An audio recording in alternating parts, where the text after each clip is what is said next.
First of all, I welcome all of you to this program.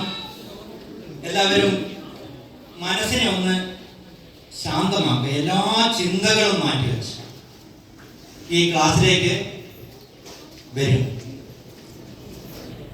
നമുക്കറിയാം, കഴിഞ്ഞ 3-4 മാസങ്ങളായി വാർത്താ മാധ്യമങ്ങളിലൂടെ നമ്മളെ അത്യധികം വിഷമിപ്പിക്കുന്ന, പേടിപ്പെടുത്തുന്ന പല സംഭവങ്ങളും നമ്മൾ നിരന്തരമായി കേൾക്കുകയുണ്ടായി. വിദ്യാഭ്യാസത്തിൽ കേരളത്തിൽ ഏറ്റവും മികച്ച സംസ്ഥാനം എന്ന് അഭിമാനത്തോടു കൂടി നമ്മൾ പറയുമ്പോഴും ഈ വിദ്യാഭ്യാസം യഥാർത്ഥത്തിൽ നമ്മുടെ കുട്ടികളിൽ ഉണ്ടാക്കേണ്ട മാറ്റം ഉണ്ടാക്കുന്നുണ്ടോ, അവരെ നല്ല പൗരന്മാരായി വാർത്തെടുക്കാൻ നമ്മുടെ വിദ്യാഭ്യാസം പരാജയപ്പെടുന്നുണ്ടോ എന്നുള്ള ചിന്തയിൽ നിന്നും നമ്മുടെ കേരള സർക്കാർ അടിയന്തരമായി ആവിഷ്കരിച്ചിട്ടുള്ള ഒരു പദ്ധതിയാണ്, അല്ലെങ്കിൽ ഒരു വിദ്യാർത്ഥി അധ്യാപക രക്ഷാകർതൃ ശാക്തീകരണ പരിപാടിയാണ് കൂടെയുണ്ട് കരുത്തേകാൻ എന്ന പേരിൽ. സ്കൂൾ തുറന്ന അന്ന് മുതൽ ഈ മാസം മുഴുവൻ നടന്നുകൊണ്ടാണ്. ഈ മാസത്തിൽ ഈ പരിപാടി അവസാനിക്കുന്നില്ല, മറിച്ച് ഇതിന്റെ തുടർ പ്രവർത്തനങ്ങൾ ഈ വർഷം മുഴുവൻ നമ്മൾ നടത്തുന്നതാണ്. അതിന്റെ മുന്നോടിയായി നമുക്കറിയാം,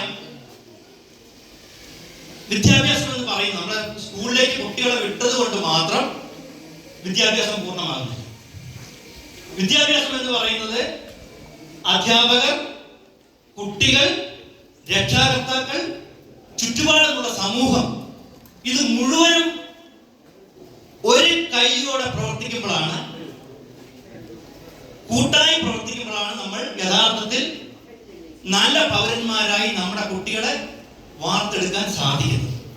അതുകൊണ്ട് കരുതലായി, താങ്ങായി രക്ഷാകർതൃത്വം എന്ന വിഷയമാണ് ഞാനിവിടെ കൈകാര്യം ചെയ്തത്. സംസ്ഥാന തലത്തിൽ അധ്യാപകർക്കൊക്കെ ട്രെയിനിങ് കൊടുത്തിട്ടുണ്ട്. ഇന്ന് എല്ലാ സ്കൂളുകളിലും ഇതുമായി ബന്ധപ്പെട്ട ക്ലാസുകൾ നടക്കുകയാണ്. ഇപ്പൊ ഇടുക്കി ജില്ലയിലെ അധ്യാപകർക്ക് മുഴുവൻ ട്രെയിനിങ് കൊടുത്ത ടീമിലെ അംഗമായിരുന്നു ഞാൻ.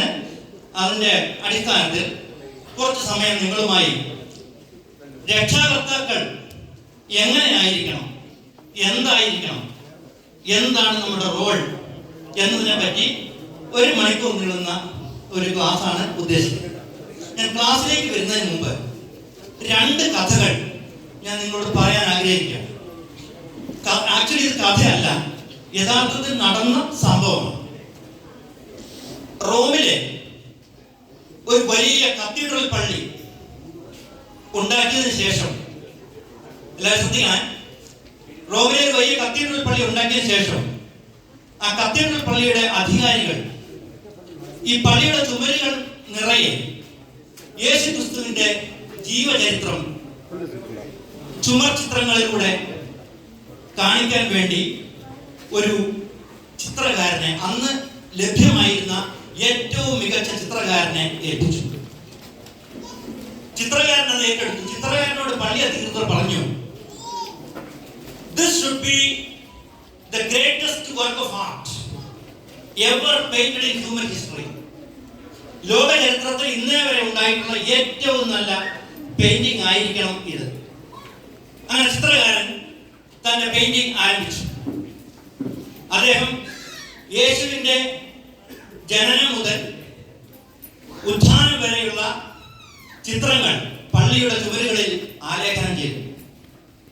ഓരോ ക്യാരക്ടേഴ്സിനെയും, ഓരോ ആളുകളെ മോഡൽസിനെ കൊണ്ടുവന്ന ആ മോഡൽസിന്റെ അടിസ്ഥാനത്തിലാണ് നമ്മൾ ഈ ആർട്ടിസ്റ്റ് പെയിന്റ് ചെയ്തത്. അങ്ങനെ യേശു ക്രിസ്തുവിന്റെ നിഷ്കളങ്കതയുള്ള ഒരു കുഞ്ഞിനെ കണ്ടെത്തി, ഉണ്ണിയേശുവിനെ പെയിന്റ് ചെയ്തു. യേശു ക്രിസ്തുവിന്റെ ശിഷ്യന്മാർക്കൊക്കെ യോജിച്ച, അവരുടെയൊക്കെ സ്വഭാവങ്ങൾക്ക് യോജിച്ച ഓരോരുത്തരെയും കണ്ടെത്തി ആ പെയിന്റിംഗ് ഏകദേശം പൂർത്തിയാക്കി. പക്ഷേ ചിത്രകാരന് ഒരു ചിത്രം മാത്രം പൂർത്തിയാക്കാൻ കഴിഞ്ഞില്ല. എന്താന്ന് വെച്ചാൽ ജൂദാസിന്റെ മുഖം, അതിനനുയോജ്യമായ ഒരു വ്യക്തിയെ കണ്ടെത്താൻ ഈ ചിത്രകാരൻ ഒരുപാട് അലഞ്ഞു. വർഷങ്ങൾ നീണ്ട തെരച്ചിലിനൊടുവിൽ ഒരു ദിവസം ഒരു മദ്യശാലയുടെ അടുത്തുകൂടി ഈ ചിത്രകാരൻ നടന്നു പോകുമ്പോൾ ഒരാൾ ഇങ്ങനെ റോഡിൽ കമന്ന് കിടക്കുന്നു. ഈ ആർട്ടിസ്റ്റ്, ഈ പെയിന്റർ, ഈ കമന്ന് കിടക്കുന്ന ഈ വ്യക്തിയെ എടുത്തു പൊക്കി. He could not believe his eyes. അദ്ദേഹത്തിന് തന്നെ കണ്ണുകളെ വിശ്വസിക്കാൻ കഴിഞ്ഞില്ല. കാരണം ഈ മനുഷ്യന്റെ മുഖം ജൂദാസിന് പറ്റിയ മുഖമായി. That reflected all the wilderness and wickedness of a human being. ഒരു മനുഷ്യന്റെ മുഖത്തിന് എന്തെല്ലാം വൈകൃതങ്ങൾ ആകാം, എന്തെല്ലാം ഭീകരതയാകാം, ആ ഭീകരതയെല്ലാം പ്രതിഫലിക്കുന്നതായിരുന്നു ഈ മനുഷ്യന്റെ മുഖം. അങ്ങനെ ഇദ്ദേഹത്തെ പള്ളിമേടയിലേക്ക് കൊണ്ടുപോയി അദ്ദേഹത്തെ അവിടെ ഇരുത്തി ജൂദാസിന്റെ ചിത്രം ഏകദേശം വരച്ചു തീർത്തു. വരയ്ക്കുന്നതിനിടെ ഈ മനുഷ്യൻ പൊട്ടിക്കരയാൻ തുടങ്ങി. അപ്പൊ പെയിന്റർ ചോദിച്ചു, what are you crying for? എന്തിനാണ് നീ കരയുന്നത്? അപ്പൊ ഈ മനുഷ്യൻ പറയുകയാണ്, താങ്കൾക്ക് എന്നെ ഓർമ്മയില്ലേ? വർഷങ്ങൾക്ക് മുമ്പ് താങ്കൾ എന്നെ ഈ പള്ളിമേടയിലേക്ക് കൊണ്ടുവന്നിരുന്നു ഉണ്ണിയേശുവിന്റെ രൂപം വരയ്ക്കുന്നതിനായി. അപ്പൊ ഈ മനുഷ്യന്റെ കുറ്റബോധം ആ മനുഷ്യനെ കൊണ്ട് കരയിപ്പിക്കുക. അപ്പൊ ഈ കഥ ഞാൻ എന്തിനാ പറഞ്ഞെന്ന് വെച്ചാൽ, every child is born into this world with the innocence of Jesus. യേശുക്രിസ്തുവിന്റെ നിഷ്കളങ്കതയോട് കൂടിയാണ് ഓരോ കുഞ്ഞും ഈ ലോകത്തേക്ക് ജനിച്ചു വീഴുന്നത്. It is the society, it is the family, it is the environment, it is the it is the surroundings. നമ്മുടെ ചുറ്റുപാടുകളാണ്, കുടുംബമാണ്, സമൂഹമാണ് ഈ യേശുക്രിസ്തുവിനെ പോലെ നിഷ്കളങ്കരായിട്ടുള്ള ഈ കുഞ്ഞുങ്ങളെ അഫാനെ പോലെയും അല്ലെങ്കിൽ അതുപോലെയുള്ള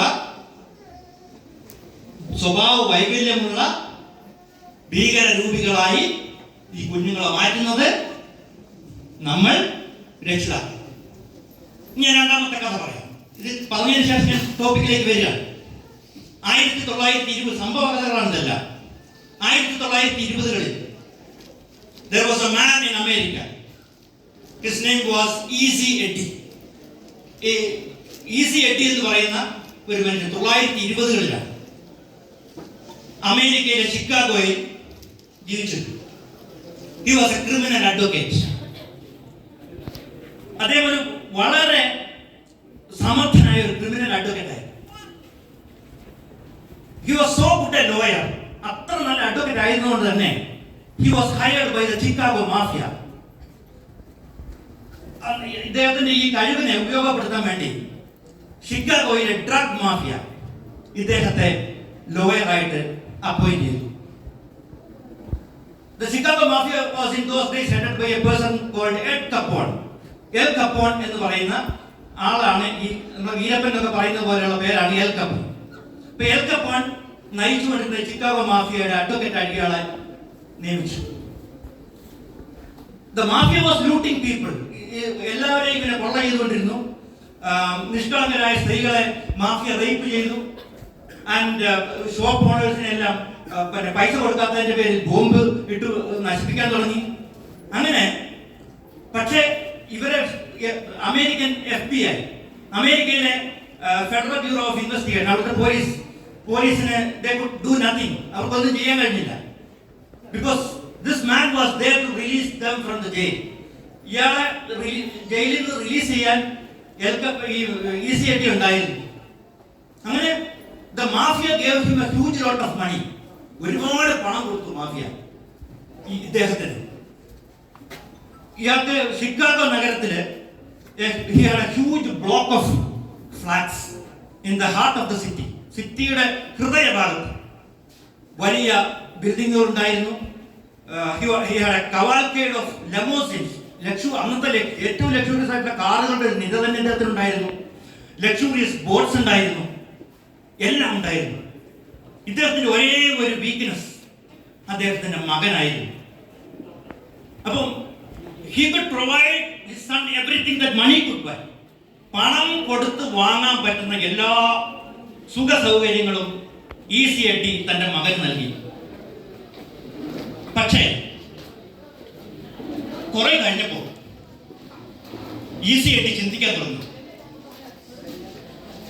I am giving everything to my son that money could buy. പണം കൊടുത്ത് വാങ്ങാൻ കഴിയുന്ന എല്ലാം ഞാൻ എൻ്റെ മകന് കൊടുക്കുന്നുണ്ട്. But am I giving my son the legacy of a good father who he could be proud of? എൻ്റെ മകന് അച്ഛൻ എന്ന നിലയിൽ, തൻ്റെ അച്ഛൻ എന്ന നിലയിൽ എൻ്റെ മകൻ അഭിമാനിക്കാൻ കഴിയുന്ന എന്താണ് ഞാൻ നൽകിയത്? ECD took a decision to help the police. ഇനി മുതൽ ഞാൻ ഡ്രഗ് മാഫിയയോടൊപ്പം ഇല്ല, അമേരിക്കൻ പോലീസിനെ ഞാൻ സഹായിക്കാൻ പോവുകയാണെന്ന് തീരുമാനിച്ചു. ECDക്ക് ഉറപ്പായിരുന്നു that he would be killed. അദ്ദേഹത്തിന് ഉറപ്പായിരുന്നു ഈ മാഫിയ ഇവനെ കൊല്ലും. അദ്ദേഹം ഈ അമേരിക്കൻ മാഫിയയെ സഹായിച്ചു, ആ മാഫിയ പോലീസിനെ സഹായിച്ച് majority of the gangsters were imprisoned. അവരെല്ലാവരെയും കൊണ്ടുപോയി ജയിലിലാക്കി. പക്ഷെ ഒരു ദിവസം ECD വണ്ടി ഓടിച്ചുകൊണ്ട് ജംഗ്ഷനിൽ എത്തിയപ്പോൾ he was stopped by certain gangsters who came with machine guns and filled his body with bullets. ഒരു കൂട്ടം ഗാങ്സ്റ്റേഴ്സ് വന്നിട്ട്, ഗുണ്ടകൾ വന്നിട്ട് അദ്ദേഹത്തിന്റെ ശരീരം നിറയെ വെടിയുണ്ടകൾ നിറച്ചു. ഇനി കാരണം ECDക്ക് അതിൽ സങ്കടം ഉണ്ടായിരുന്നില്ല. He was sure about the consequences. എന്താണ് തനിക്ക് സംഭവിക്കാൻ കൃത്യമായ ധാരണ ഉണ്ടായിരുന്നു. പക്ഷേ അദ്ദേഹം സമൂഹത്തിന് വേണ്ടി, തന്റെ മകന് വേണ്ടി എന്തെങ്കിലുമൊക്കെ ത്യജിക്കാൻ തയ്യാറായിരുന്നു. ഇനി രണ്ടാമത്തെ ആളിലേക്ക് വരാം. This story happened during the Second World War, during the 1940s. 1940 സംഭവിക്കുന്നതാണ്. അപ്പോൾ 40കളില് ഈ രണ്ടാം ലോക മഹായുദ്ധം നടക്കുകയാണ്. ഈ Japanese Americans are fighting against the Japanese. അല്ലേ, ഒരു എയർഫോഴ്സ് പൈലറ്റ് ഉണ്ടായിരുന്നു. അദ്ദേഹത്തിന്റെ പേര് ബുച്ചോ ഹൈറ എന്നാണ്. അപ്പൊ ഈ എയർഫോഴ്സ് പൈലറ്റ് ഈ അമേരിക്കൻ നേവിയുടെ അന്നത്തെ ഏറ്റവും വലിയ എയർക്രാഫ്റ്റ് കാരിയർ ആയിട്ടുള്ള USS ലെക്സിംഗ്ടൺ, ഈ USS ലെക്സിംഗ്ടണിന്റെ ഭാഗമായിട്ട് ജോലി ചെയ്യാൻ. അങ്ങനെ his squadron took off from the aircraft carrier to fight against the Japanese planes. ജപ്പാനിലെ വ്യോമസേനയുമായി യുദ്ധം ചെയ്യാൻ വേണ്ടി ഒരു 7 വിമാനങ്ങൾ അടങ്ങുന്ന ഈ ബുച്ചോ ഹൈറയുടെ സ്ക്വാഡ്രൺ പറന്നു വരുന്നു. അങ്ങനെ ഏകദേശം പകുതി എത്തിയപ്പോൾ ഈ ബുച്ചോ ഹൈറ മനസ്സിലാക്കി someone who was in charge of filling the fuel into the plane has forgotten to do it. ഇയാൾ മനസ്സിലാക്കി ഈ വിമാനത്തിൽ ഇന്ധനം നിറയ്ക്കാൻ ചുമതലപ്പെടുത്തിയിരുന്ന ആള് തന്റെ വിമാനത്തിൽ ഇന്ധനം നിറച്ചിട്ടില്ല. And he was running short of fuel. So he came back. അദ്ദേഹം എന്ത് ചെയ്തു? ബാക്കിയുള്ള വിമാന പൈലറ്റുമാരോട് പറഞ്ഞു, ഞാൻ തിരിച്ചു പോവുകയാണ്, കാരണം എൻ്റെ വിമാനത്തിൽ ഇന്ധനമില്ല. അപ്പൊ ബുച്ചോ ഹൈറ തിരിച്ചു വരുന്ന സമയത്ത് he saw 9 Japanese fighter planes, bombers, stealthily approaching towards his ship. ഈ കപ്പലിന് നേരെ പാഞ്ഞടുക്കുന്ന 9 വിമാനങ്ങളെ, ബോംബറുകളെ ബുച്ചോ ഹൈറ കാണുക. ഇപ്പൊ ബുച്ചോ ഹൈറ ഉടൻ തന്നെ he was so courageous, വളരെ ധീരനായ ഒരു പോരാളിയായിരുന്നു ബുച്ചോ ഹൈറ. അദ്ദേഹം എന്ത് ചെയ്തു? he decided to fight against the Japanese planes. അദ്ദേഹത്തിന്റെ ധീരമായ പോരാട്ടത്തിനൊടുവിൽ 3 വിമാനങ്ങൾ, ജാപ്പനീസ് വിമാനങ്ങൾ പസഫിക് സമുദ്രത്തിലേക്ക് പതിച്ചു.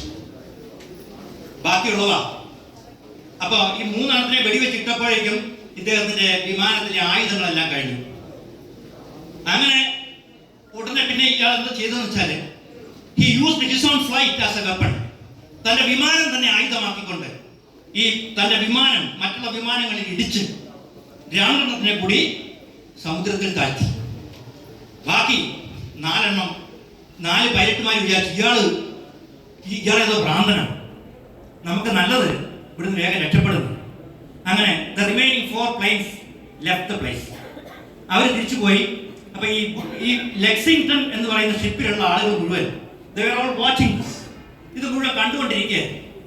അങ്ങനെ soon he became a war hero in America. He became the greatest war hero in the American history. American ചരിത്രത്തിലെ ഏറ്റവും വലിയ ധീരനായ പട്ടാളക്കാരനായി അല്ലെങ്കിൽ യുദ്ധ പോരാളിയായി ബുച്ചോ ഹെയ്റ ഇന്നും അറിയപ്പെടുന്നു. ഇന്ന് Chicago airport is known as Butch Hare airport. അപ്പോൾ അദ്ദേഹത്തിന് അമേരിക്കയിലെ ഏറ്റവും വലിയ ബഹുമതിയായിട്ടുള്ള US Congressional Medal of Honor was awarded to Butcher Hera for his valor and courage. ഈ കഥയുടെ പ്രത്യേകത എന്താണെന്ന് വെച്ചാൽ this Butcher Hera was the son of ECD. മുമ്പ് നമ്മൾ ഡ്രഗ് മാഫിയയോട് പോരാടി മരിച്ച ECDയുടെ മകനായിരുന്നു ബുച്ചോ ഹെയ്റ. ഇപ്പൊ 2 കഥകൾ നമ്മൾ കേട്ടു. ഈ 2 കഥകളിൽ നിന്നും നിങ്ങൾ എന്ത് മനസ്സിലാക്കി? കഥകൾ ഇഷ്ടപ്പെട്ടോ? എന്ത് മനസ്സിലാക്കി? ഒന്നാമത്തെ കഥയിൽ എന്തായിരുന്നു? ഉണ്ണിയേശുവിനെ പോലെ നിഷ്കളങ്കനായ ഒരു പയ്യൻ ജൂദാസിനെ പോലെ ആയി മാറി, അല്ലേ? രണ്ടാമത്തെ കഥയിൽ ECD എന്ന് പറയുന്ന നല്ല അച്ഛൻ കാണിച്ച മാതൃക ജീവിതത്തിൽ പകർത്തി. ആ ധീരത അവൻ ജീവിതത്തിൽ പകർത്തി രാഷ്ട്രത്തിനായി സമർപ്പിച്ചു. തന്റെ ജീവിതത്തെ തന്നെ സമർപ്പിച്ചു. പ്രിയ രക്ഷിതാക്കളെ, ഈ കഥകൾ ഞാൻ പറഞ്ഞത് നമ്മളെല്ലാവരും അച്ഛനമ്മമാർ എന്ന് പറയും. പക്ഷേ എന്താണ് നമ്മൾ നമ്മുടെ മക്കൾക്ക് കൊടുക്കുന്നത്? ഇന്ന് നിങ്ങൾ വന്നപ്പോൾ ഈ തിരിച്ചു പോകുന്നത് ഇന്നലത്തെ അച്ഛനായിട്ടോ ഇന്നലത്തെ അമ്മയായിട്ടോ ആകരുത്. നമ്മൾ തിരിച്ചു പോകുന്നത് you should go back to your homes with a vision as a parent. ഒരു കാഴ്ചപ്പാടോട് കൂടെ പോകണം. അപ്പൊ ഇന്ന് നിങ്ങൾ എന്താ ചെയ്യണമെന്ന് വെച്ചാൽ am I a good father? ഞാൻ നല്ലൊരു അച്ഛനാണോ? ചോദ്യം നിങ്ങൾ സ്വയം ചോദിക്കണം. Am I a good mother? എല്ലാവരും ചോദിക്കേണ്ട ചോദ്യമാണ്. ഞാൻ അച്ഛൻ എന്നുള്ള നിലയിൽ, അമ്മ എന്നുള്ള നിലയിൽ എൻ്റെ മക്കൾക്ക് എന്താണ് കൊടുക്കുന്നത്? Am I able to set an example for my children? എൻ്റെ മക്കൾക്ക് ഒരു ഉദാഹരണമാകാൻ, ഒരു മോഡലാകാൻ എനിക്ക് പറ്റുന്നുണ്ടോ എന്ന് നിങ്ങൾ ചിന്തിക്കും. പണ്ട് കാലത്ത് നമ്മുടെ ചെറുപ്പകാലത്ത് ഇപ്പൊ ഞാനൊക്കെ സ്കൂളിൽ പോകുമ്പോൾ 5-6 കിലോമീറ്റർ നടന്നാണ് സ്കൂളിൽ പോയത്. അന്ന് സ്കൂൾ ബസ്സൊന്നുമില്ല. തിരിച്ചു വരുന്ന വഴി മാവേലെറിഞ്ഞും അടിപിടി കൂടിയും വൈകുന്നേരം 2 മണിക്കൂറൊക്കെ കഴിയുമ്പോഴാണ് നമ്മൾ വീട്ടിലെത്തുന്നത്. പക്ഷെ ഇന്നത്തെ കുട്ടി, അന്ന് നമുക്ക് മൊബൈൽ ഫോണില്ല, നമ്മൾ കുട്ടിയും കോലും കളിക്കുമായിരുന്നു, പന്ത് കളിക്കുമായിരുന്നു, അല്ലേ? ഇതൊക്കെ ചെയ്യാനുള്ള അവസരങ്ങൾ നമുക്കുണ്ടായിരുന്നു. പക്ഷെ ഇന്ന് കുട്ടി ജനിച്ചു വീഴുന്നത് തന്നെ ഒരു ഡിജിറ്റൽ വിപ്ലവ ലോകത്തേക്കാണ്. അപ്പൊ അതുകൊണ്ട് പഴയ കാലത്ത് നമ്മളോട് നമ്മുടെ അച്ഛനമ്മമാർ എങ്ങനെ പെരുമാറിയോ ആ രീതിയിൽ ഇന്നത്തെ കുട്ടികളോട് പെരുമാറിയാൽ നടക്കാതെ. അതുകൊണ്ട് നമ്മൾ എന്ത് ചെയ്യണം? നമ്മൾ നമ്മുടെ സോഫ്റ്റ്വെയർ ഒന്ന് അപ്ഡേറ്റ് ചെയ്യണം. മൊബൈൽ ഇടയ്ക്കിടയ്ക്ക് നമ്മൾ അപ്ഡേറ്റ് ചെയ്തു, അല്ലേ? നമ്മുടെ സോഫ്റ്റ്വെയർ ഒന്ന് അപ്ഡേറ്റ് ചെയ്യണം. ആ സോഫ്റ്റ്വെയർ അപ്ഡേഷന് വേണ്ടിയിട്ടാണ് ഞാനിപ്പോൾ നിങ്ങളുമായിട്ട് ഇപ്പോൾ സംസാരിക്കുന്നത്. ഓക്കെ, അപ്പോൾ നമ്മൾ എല്ലാവരും അച്ഛനമ്മമാരാണ്. നമ്മൾ പഴയകാല അച്ഛനമ്മമാർ എപ്പോഴും നമ്മളോട് അധികം സംസാരിച്ചിരുന്നില്ല. ഉണ്ടായിരുന്നോ? ഇല്ല. അവർ ജീവിതത്തിൻ്റെ തിരക്കുകൾക്കിടയിൽ അങ്ങനെ പോയി. പക്ഷേ അതിൻ്റെ പോരായ്മകൾ നമുക്കൊരു പക്ഷേ കുറേയൊക്കെ പരിഹരിക്കാൻ നമുക്ക് കഴിഞ്ഞത് നമുക്ക് ഒരുപാട് സൗഹൃദങ്ങളുണ്ടായിരുന്നു, അയൽവക്ക ബന്ധങ്ങളുണ്ടായിരുന്നു, കൊടുക്കൽ വാങ്ങലുകളുണ്ടായിരുന്നു. അതുകൊണ്ട് നമുക്ക് എന്ത് ചെയ്തു? പരസ്പരമുള്ള സാമൂഹ്യ കൊടുക്കൽ വാങ്ങലുകളിൽ നമ്മുടെ ജീവിതം വളരെ പോസിറ്റീവായിട്ട് മുന്നോട്ട് പോയി. എന്നാൽ ഇന്നത്തെ തലമുറയ്ക്ക് അത്തരത്തിലൊരു സാഹചര്യം ഇല്ല. ഉണ്ടോ? ഒരു സാഹചര്യം ഉണ്ടോ? അപ്പോ ഞാൻ പറയുന്നത്, ഇവിടെ കുട്ടിക്ക് ആശ്രയിക്കാനുള്ള ഒരേ ഒരിടം അതാരാ? സ്വന്തം അച്ഛനും അമ്മയും. നമ്മളെ കുട്ടി പറഞ്ഞാൽ കേൾക്കുന്നില്ല, വഴിപിഴച്ച് പോയി എന്ന് പറയുമ്പോൾ നമ്മൾ മനസ്സിലാക്കണം, നമ്മളുടെ വഴി ശരിയായിരുന്നില്ല. നമ്മുടെ വഴി ശരിയായിരുന്നു എങ്കിൽ ഒരു പക്ഷേ ഈ കുട്ടി ഇങ്ങനെ ആകുമായിരുന്നില്ല. അപ്പോ ഓരോ കുട്ടിക്കും ഒരച്ഛൻ എന്ന നിലയിൽ, ഒരമ്മ എന്നുള്ള നിലയിൽ നമ്മൾ എന്തൊക്കെ ചെയ്യണം അതാണ് ഞാൻ ഈ പറയാൻ പോകുന്നത്. ഒരു അച്ഛനും അമ്മയും വന്നാൽ എത്ര പേർ കൈവയ്ക്കേ? അച്ഛനും അമ്മയും വന്നാൽ ബാക്കിയുള്ള അച്ഛന്മാരെല്ലാം അമ്മമാരെ ഏൽപ്പിച്ചു, അല്ലെങ്കിൽ അമ്മമാരെ അച്ഛന്മാരെ ഏൽപ്പിച്ച് പറഞ്ഞു വിട്ടു അല്ലേ? ഡിപ്പാർട്ട്മെന്റ് കർശനമായി പറഞ്ഞിരുന്നാണ് അച്ഛനും അമ്മയും ഈ പരിപാടിക്ക് വരണം എന്നുള്ളത്. അപ്പോ ഞാൻ നിങ്ങളോട് പറയുന്നത്, നമ്മുടെ കുട്ടികളുടെ ഏറ്റവും നല്ല സുഹൃത്ത്, നമ്മുടെ കുട്ടികളുടെ ഏറ്റവും നല്ല സുഹൃത്താകാൻ നിങ്ങൾക്ക് ആകാൻ പറ്റുന്നുണ്ടോ? ഉണ്ടോ? ഉണ്ടോ? ഒരമ്മ പറഞ്ഞു ഉണ്ട്. ചേട്ടനുണ്ടോ? നിങ്ങളുടെ മുന്നിൽ നിന്നും, നിങ്ങളിൽ നിന്നും നിങ്ങളുടെ മക്കൾ അല്പമെങ്കിലും അകന്നു പോകുന്നുണ്ടോ എന്ന് നിങ്ങൾ ശ്രദ്ധിച്ചാൽ, അകന്നു പോകുന്നുണ്ടെങ്കിൽ നമ്മുടെ പോക്ക് ശരിയല്ല എന്ന് നമ്മൾ മനസ്സിലാക്കും. നമ്മുടെ പോക്ക് ശരിയല്ല എന്ന് നമ്മൾ മനസ്സിലാക്കും. അതുകൊണ്ട് മക്കളെ എപ്പോഴും ഇങ്ങനെ ചേർത്ത് പിടിക്കണം. രാവിലെ സ്കൂളിലേക്ക് നിങ്ങൾ അങ്ങോട്ട് പറഞ്ഞു വിട്ടാൽ പോരാ, പോകുമ്പോ അമ്മമാരോട് പ്രത്യേകിച്ചും പറയാം, നിങ്ങൾ നിങ്ങളുടെ മക്കളെ ഒന്ന് കെട്ടിപ്പിടിച്ച് ഒരു ഉമ്മ കൊടുത്ത് വിടുന്ന എത്ര അമ്മമാരുണ്ട് കൈവയ്ക്കും. വളരെ പരിമിതമാണ് ഞാൻ. എന്നാൽ ഇന്ന് മുതൽ നിങ്ങൾ അത് ആരംഭിക്കണം. നിങ്ങൾ കൊടുത്തില്ലെങ്കിൽ കൊച്ചു ഉമ്മ വഴിയിൽ നിന്ന് മേടിക്കും, യാതൊരു സംശയം വേണ്ട. നിങ്ങൾ കൊടുത്തില്ലെങ്കിൽ മക്കൾ വഴിയിൽ നിന്ന് മേടിക്കും. കുഴപ്പമുണ്ടോ? കുഴപ്പമുണ്ടോ? അപ്പൊ വരുമ്പോഴും പോകുമ്പോഴും പ്രായം അധികമായി, എൻ്റെ ആഘോഷത്രയും വലുതായി. ഓ എങ്ങനെ ഞാൻ എൻ്റെ 21 വയസ്സുള്ള മൂത്ത മോൻ എഞ്ചിനീയറിങ്ങിനാണ് പഠിക്കുന്നത്.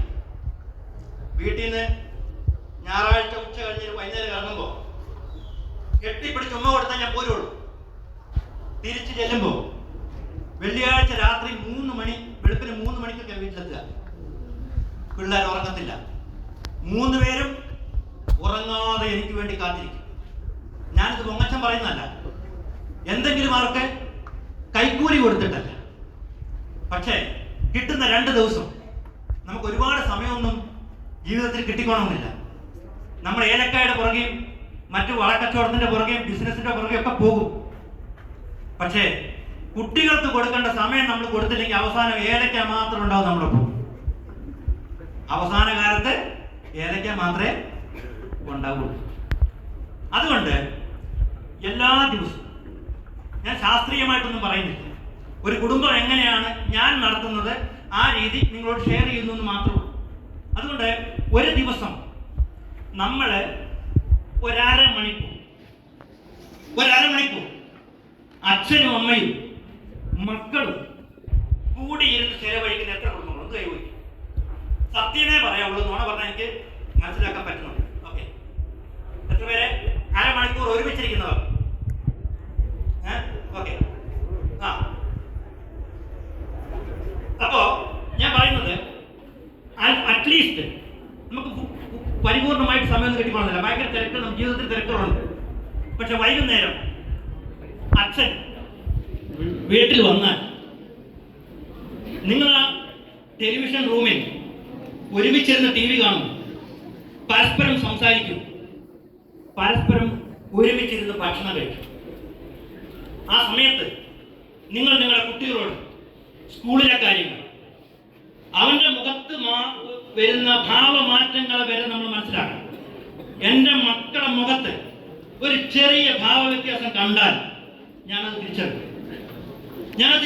എന്താ പ്രശ്നം എന്ന് ഞാൻ വിളിച്ചു ചോദിക്കും. എത്ര പേര് നിങ്ങൾ ചോദിക്കും. അതുകൊണ്ട് എനിക്ക് നിങ്ങളോട് പറയാനുള്ളതാണ്, എല്ലാ ദിവസവും ഒരു അരമണിക്കൂറെങ്കിലും ഒരുമിച്ചിരുന്ന് ഭക്ഷണം കഴിക്കാൻ, ഒരുമിച്ചിരുന്ന് ടി വി കാണാനും നിങ്ങൾ ഇന്നു മുതൽ മെനക്കെടണം. അമ്മമാർ വൈകുന്നേരമായ ടെലിവിഷന് മുന്നിൽ 3 കൊല്ലമായിട്ട് പ്രസവിക്കാത്ത അരുന്ധതിയെ കണ്ടു, മനസ്സിലായില്ലേ? ഞാൻ 3 കൊല്ലമായി, 3 കൊല്ലം മുന്നേ ഞാൻ അരുന്ധതി, അപ്പോഴും 8-ാം മാസമാണ്, ഇപ്പോഴും 8-ാം മാസമാണ്. അപ്പൊ അത്തരത്തിലുള്ള സീരിയലുകൾ കണ്ടുകൊണ്ട് നമ്മൾ സമയം കളയാതെ നമ്മൾ നമ്മുടെ മക്കൾക്ക് വേണ്ടി അല്പസമയം ചെലവഴിക്കാൻ എല്ലാവരും തയ്യാറാകുമോ? ഇനി എന്താ ചെയ്യണം? നമ്മളെല്ലാവരും പറയുന്ന ഒരു പരാതിയാണ് മൊബൈൽ ഫോൺ, അല്ലേ? പിള്ളേർ വല്ലാതെ മൊബൈൽ ഫോണിന് അഡിക്റ്റ് ആണ് എന്നാ പറയുന്നത്. മൊബൈൽ ഫോൺ നല്ലതോ ചീത്തയോ? എന്റെ അഭിപ്രായത്തിൽ ഇതുപോലെ നല്ലൊരു സാധനം ഇല്ല. എന്ന അഭിപ്രായമുള്ളവരോട് കൈവയ്ക്ക്. ഇത്രയും പേരേ ഉള്ളൂ. മൊബൈൽ ഫോൺ മോശമാണോ? അല്ല. നിങ്ങളോട് ഞാൻ ഒരു കാര്യം പറയാം. ഏറ്റവും നന്നായി ഉപയോഗിക്കുകയാണ് ഇതുപോലെ നല്ലൊരു സാധനം ഇല്ല. കാരണം ഇന്നത്തെ കുട്ടിക്ക് അധ്യാപകന്റെ സഹായം ആവശ്യമില്ല. ഒരു ആഗസ്റ്റ് 21-ാം തീയതി, കഴിഞ്ഞ ആഗസ്റ്റ് 21-ാം തീയതി ഗില്ലൻബാരി എന്ന് പറഞ്ഞൊരു അസുഖം വന്ന് ഞാൻ 4 മാസം തളർന്ന് കിടപ്പിലായിരുന്നു. 4 മാസം എന്റെ മക്കൾ സ്കൂളിൽ പോയില്ല. എന്നെ ശുശ്രൂഷിച്ചും ഹോസ്പിറ്റലിൽ നിന്നും സ്കൂളിൽ പോയില്ല. +1 കൊമേഴ്സിനാണ് പഠിക്കുന്നത്. ജനുവരി മുതൽ ഫെബ്രുവരി മാസം വരെ സൈലത്തിന്റെയും എക്സാമിനറുടെയും ഓൺലൈൻ ക്ലാസ്സുകൾ മാത്രം കണ്ട്, സ്കൂളിൽ പോകാതെ ഓൺലൈൻ ക്ലാസ്സുകൾ മാത്രം കണ്ട് കഴിഞ്ഞ റിസൾട്ട് വന്നപ്പോൾ വെറും 16 മാർക്ക് മാത്രമേ നഷ്ടമായി ഫുൾ A+ മേടിച്ചു. മൊബൈൽ നല്ലതോ ചീത്തയോ? മൊബൈൽ നല്ലതാണ്. പക്ഷെ ഒരച്ഛനും അമ്മയും വീട്ടിൽ ഇതിന്റെ ഉപയോഗത്തെ എങ്ങനെ കൈകാര്യം ചെയ്യുന്നു എന്ന് നിങ്ങൾ മനസ്സിലാക്കും. ഇപ്പൊ എന്റെ വീട്ടിലെ കാര്യം എനിക്ക് പറയാൻ പറ്റുള്ളൂ. എന്റെ വീട്ടിലെന്ന് വെച്ചാൽ എല്ലാ ഫോണിലും അലാറം വെച്ചിട്ടുണ്ട്. 6 മണിയാകുമ്പോൾ അലാറം അടിക്കും. അലാറം അടിച്ചു കഴിഞ്ഞാൽ എന്താ ചെയ്യണമെന്ന് വെച്ചാൽ എല്ലാവരുടെയും ഫോൺ സ്വിച്ച് ഓഫ് ആയിരിക്കണം. എൻ്റെ വൈഫിന്റെ, എൻ്റെ 3 മക്കൾക്കും സെപ്പറേറ്റ് ഫോണുണ്ട്. എല്ലാവരുടെയും ഫോൺ അലാറം അടിച്ചാൽ സ്വിച്ച് ഓഫ് ആക്കി മാറ്റി വെക്കും. എൻ്റെ ഫോൺ മാത്രം ഞാൻ ഉപയോഗിക്കില്ല. ഏതെങ്കിലും കോൾ വന്നാൽ മാത്രം എടുക്കും. അപ്പൊ നമ്മൾ ഉപയോഗിക്കുകയും മക്കളോട് ഉപയോഗിക്കാതിരിക്കാൻ പറയുകയും ചെയ്യുന്നിടത്ത് യാതൊരു ന്യായവുമില്ല. ഉണ്ടോ? അപ്പൊ നമ്മൾ ആദ്യം ചെയ്യണം, എന്ത് ചെയ്യണം? ഇതിന്റെ ഉപയോഗം പരിമിതപ്പെടുത്തും. നമ്മൾ കുറയ്ക്കണം, നമ്മൾ കൺട്രോൾ ചെയ്യണം. അത് കർശനമായി തന്നെ കൺട്രോൾ ചെയ്യണം. കൺട്രോൾ ചെയ്യേണ്ടടുത്ത് നമ്മൾ കർശനമായി തന്നെ കൺട്രോൾ ചെയ്യണം. അത് ഒരുപാട് ഉദാഹരണങ്ങളുണ്ട്. അപ്പൊ ജിറാഫ് എന്ന് പറയുന്ന മൃഗത്തെ നിങ്ങൾ കണ്ടിട്ടുണ്ടോ, അല്ലേ? ഏറ്റവും നീളം കൂടിയ മൃഗമാണ് ജിറാഫ്. ഈ ജിറാഫിനൊരു പ്രത്യേകതയുണ്ട്. ഈ ജിറാഫ്, ദ മദർ ജിറാഫ്, ഈ ജിറാഫിന്റെ അമ്മ, it gives birth to its baby standing. നിന്നുകൊണ്ടാണ് giraffe പ്രസവിക്കുക. And the baby falls onto the ground from a height of about 7 feet with a shuddering noise. 7 അടി ഉയരത്തിൽ നിന്ന് ഈ ജിറാഫിന്റെ കുഞ്ഞ് താഴേക്ക് വീഴും. ഈ the newly born calf, പുതിയതായി ജനിച്ച ജിറാഫിന്റെ കുഞ്ഞ്, അതിന് നടക്കാൻ, സ്വന്തം കാലിൽ നിൽക്കാൻ കഴിയത്തില്ല. കാരണം its legs are not strong enough to carry the weight of its body. ഇതിന്റെ ശരീരഭാരം താങ്ങാനുള്ള ശേഷി ഇതിന്റെ കാലുകൾക്കില്ല. ഇത് ഓട്ടോമാറ്റിക്കലി ക്ലാസ് നമുക്ക് ഇങ്ങനെ വരുള്ളൂ. അതുകൊണ്ട് അപ്പോ ഈ അമ്മ ജിറാഫ് എന്താ ചെയ്യാന്ന് വിചാരിച്ചാൽ, the mother giraffe goes behind the calf and gives it a very strong hard kick. ഈ കുട്ടിയുടെ പുറകിൽ ചെന്നിട്ട് അതിശക്തമായ ഒരു തൊഴി കൊടുക്കും. ഈ കുഞ്ഞ് കടന്ന് വേദന കൊണ്ട് പൊളയും. പക്ഷെ അമ്മ ഒരിക്കലും പിന്മാറില്ല. അമ്മ തൊഴിച്ചുകൊണ്ടേയിരിക്കും. 1, 2, 3 ഒരു 20 മിനിറ്റ് സമയത്തോളം ഇതിങ്ങനെ ഈ പ്രക്രിയ തുടരും. ഈ കുഞ്ഞ് എഴുന്നേക്കാൻ ശ്രമിക്കും, വീഴും. വീണ്ടും അമ്മ മുമ്പത്തേതിനേക്കാൾ ശക്തമായി തൊഴിക്കും. അവസാനം ഈ ജിറാഫ് തന്റെ സ്വന്തം കാലിൽ, ഈ ജിറാഫിന്റെ കുഞ്ഞ് സ്വന്തം കാലിൽ നിൽക്കും. നിന്ന് കഴിഞ്ഞാൽ അമ്മ ജിറാഫ് ചെയ്യുന്നതെന്ന് വെച്ചാൽ സ്വന്തം തല കൊണ്ട് ഇതിനെ പുറകിൽ നിന്ന് തള്ളി ഈ ജിറാഫ് മുന്നോട്ട് ഈ കുട്ടി നടക്കും. അവസാനം ഈ കുട്ടി അമ്മയുടെ ഒപ്പം നടന്നു പോകും. ഞാൻ ചോദിക്കുന്ന ചോദ്യം, അമ്മ ജിറാഫ് ചെയ്തത് ശരിയോ തെറ്റോ? എന്തുകൊണ്ടാ?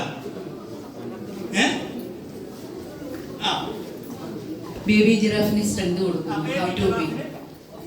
സ്ട്രെങ്ത് കൊടുക്കും. കാരണം അമ്മയ്ക്ക് അറിയാം. The mother giraffe knows fully well that the only way to save its child from the predator animals like tigers and lions is to make him able to walk. സ്വന്തം കുഞ്ഞ് നടന്നാൽ മാത്രമേ അവന് ജീവിതം ഉണ്ടാവുകയുള്ളൂ. അല്ലെങ്കിൽ സിംഹത്തിന്റെയോ കടുവയുടെയോ വായിൽ അവൻ അകപ്പെടും എന്ന ബോധ്യം അമ്മ ജിറാഫിനുണ്ട്. ഈ ബോധ്യം നമുക്കുണ്ടോ? ഈ ബോധ്യം നമുക്കുണ്ടോ? ഇല്ല. 6 മാസമായിട്ട് ഇപ്പൊ ഞാൻ 21 വർഷത്തെ അക്കാഡമിക് വിദേശത്തും സ്വദേശത്തുമായി ജോലി ചെയ്തിട്ടുള്ള പരിചയത്തിന്റെ അടിസ്ഥാനത്തിലാണ് ഞാൻ ഇപ്പോൾ സംസാരിക്കുന്നത്. ഒരു 100 കണക്കിന് ഇത്തരം കേസുകൾ. 6 മാസമായിട്ട് കുട്ടി മൊബൈൽ ഫോൺ, ആരോ കൊടുത്ത മൊബൈൽ ഫോൺ ഉപയോഗിക്കുന്നു, അമ്മ അറിയുന്നില്ല. അമ്മയോ അച്ഛനോ അറിയാതെ 6 മാസമായിട്ട് കുട്ടി ബാഗിൽ മൊബൈൽ ഫോൺ സൂക്ഷിക്കുന്നു. ആരുടെ കുഴപ്പമാണ്?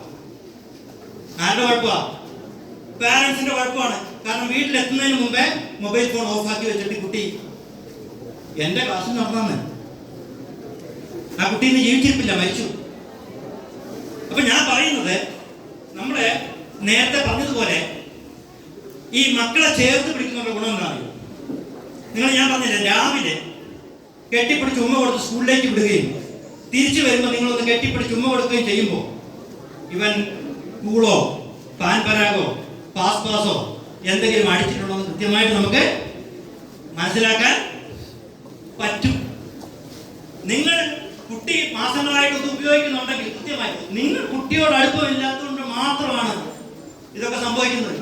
നിങ്ങളത് കെട്ടിപ്പിടിച്ചാൽ അപ്പം കിട്ടും വാസന, സ്മെല്ല് കിട്ടും, ഇല്ലേ?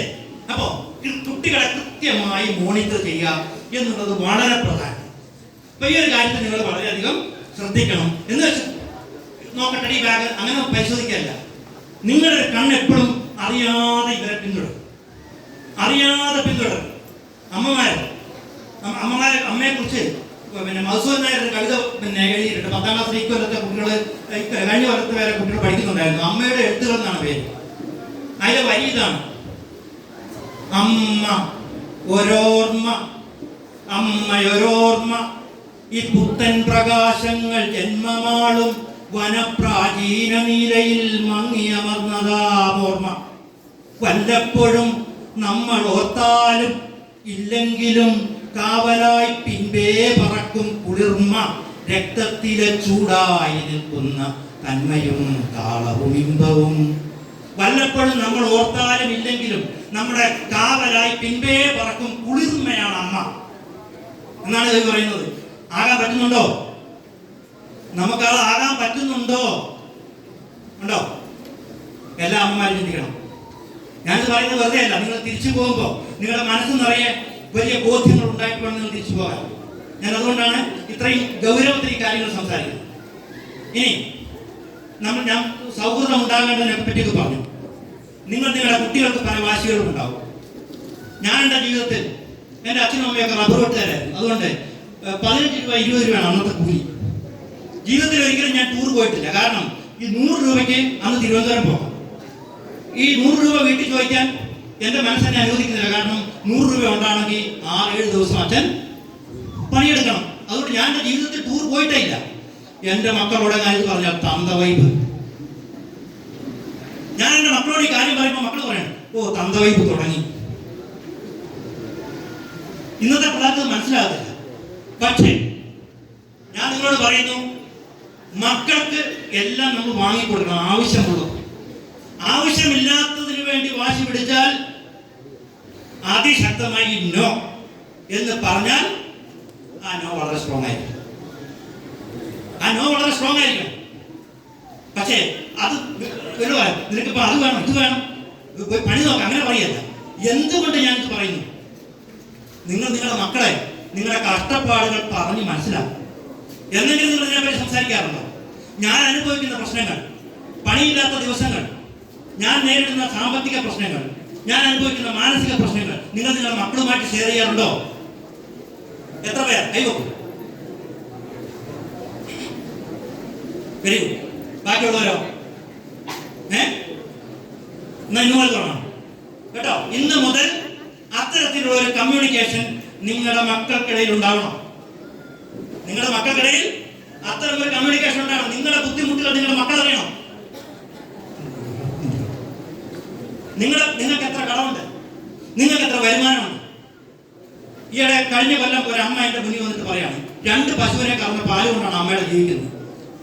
അപ്പൻ വളരെ മുഴുകുടിയനാണ്. അമ്മ എൻ്റെ മുന്നിൽ വന്നിട്ട് പറയാണ്, എല്ലാ ദിവസവും മകൻ തെറിയാണ് സാർ. എന്തിനാ? ഡ്യൂക്കിന്റെ ബൈക്ക് മേടിച്ചു കൊടുത്ത്.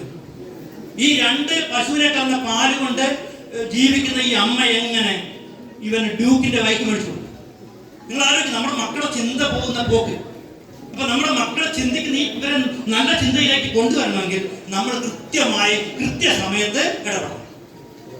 വേണ്ടേ? വേണോ? വേണ്ടേ? വേണം.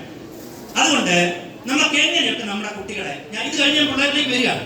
ഇപ്പം ഇത് നമുക്ക് എങ്ങനെയൊക്കെ നമ്മുടെ കുട്ടികളെ നമ്മുടെ വഴിക്ക് കൊണ്ടുവരാൻ പറ്റും എന്ന് ശ്രദ്ധിക്കാം. ഇപ്പോ എല്ലാ ദിവസവും വീട്ടിലെ ഊണാ അല്ലേ?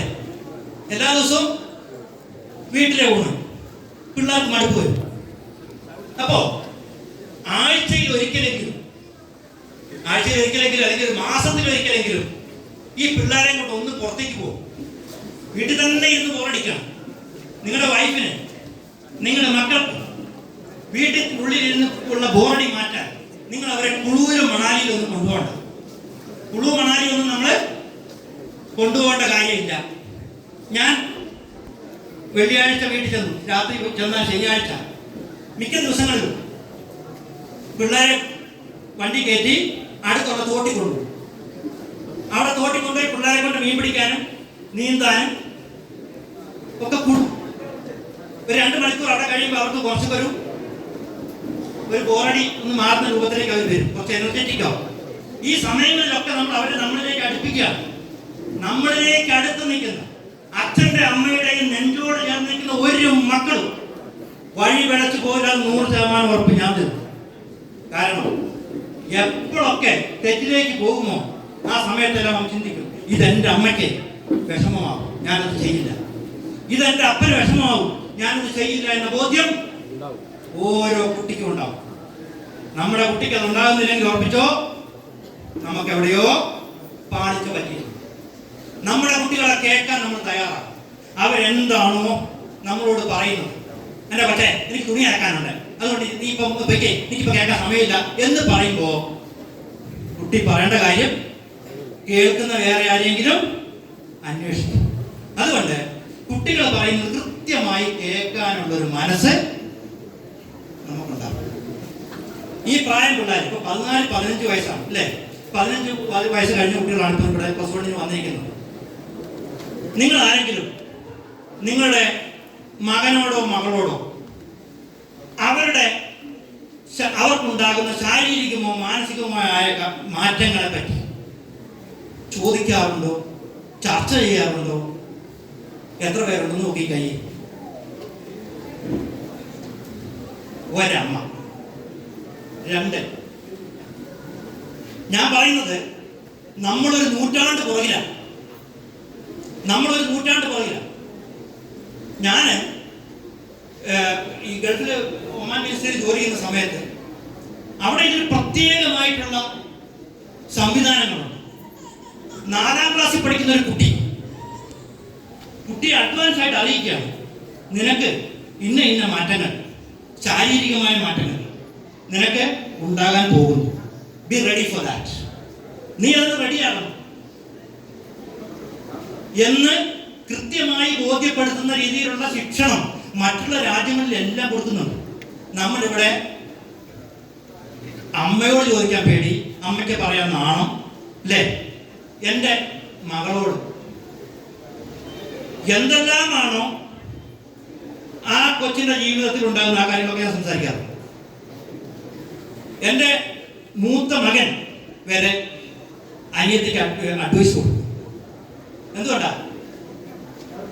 ആ രീതിയിൽ അതൊരു വലിയ സംഭവമല്ല, ഇതൊരു നാച്ചുറൽ പ്രോസസ്സാണ്. നമ്മുടെ ശരീരത്തിലും മനസ്സിലും വരുന്ന മാറ്റങ്ങളെന്ന് ഒരച്ഛൻ്റെ സ്ഥാനത്ത് നിന്ന് പറയാൻ തൻ്റെ ഇടമില്ലെങ്കിൽ നിങ്ങൾ ഒരിക്കലും അച്ഛനാകരുതായിരുന്നു.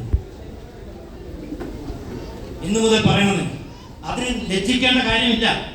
കാരണം പലപ്പോഴും കുട്ടികൾ തെറ്റിലേക്ക് പോകുന്നത് ഈ കാര്യങ്ങളൊന്നും അറിയാത്തത് കൊണ്ടാണ്. ഇല്ലെങ്കിൽ നിങ്ങളൊരു കാര്യം ചെയ്യൂ, നിങ്ങൾക്ക് പറയാൻ മടിയുണ്ടെങ്കിൽ ഒരു കൗൺസിലറെ ഏർപ്പാടാക്കും. ഒരു 500 രൂപ പോകും, ഒരു 500 രൂപ.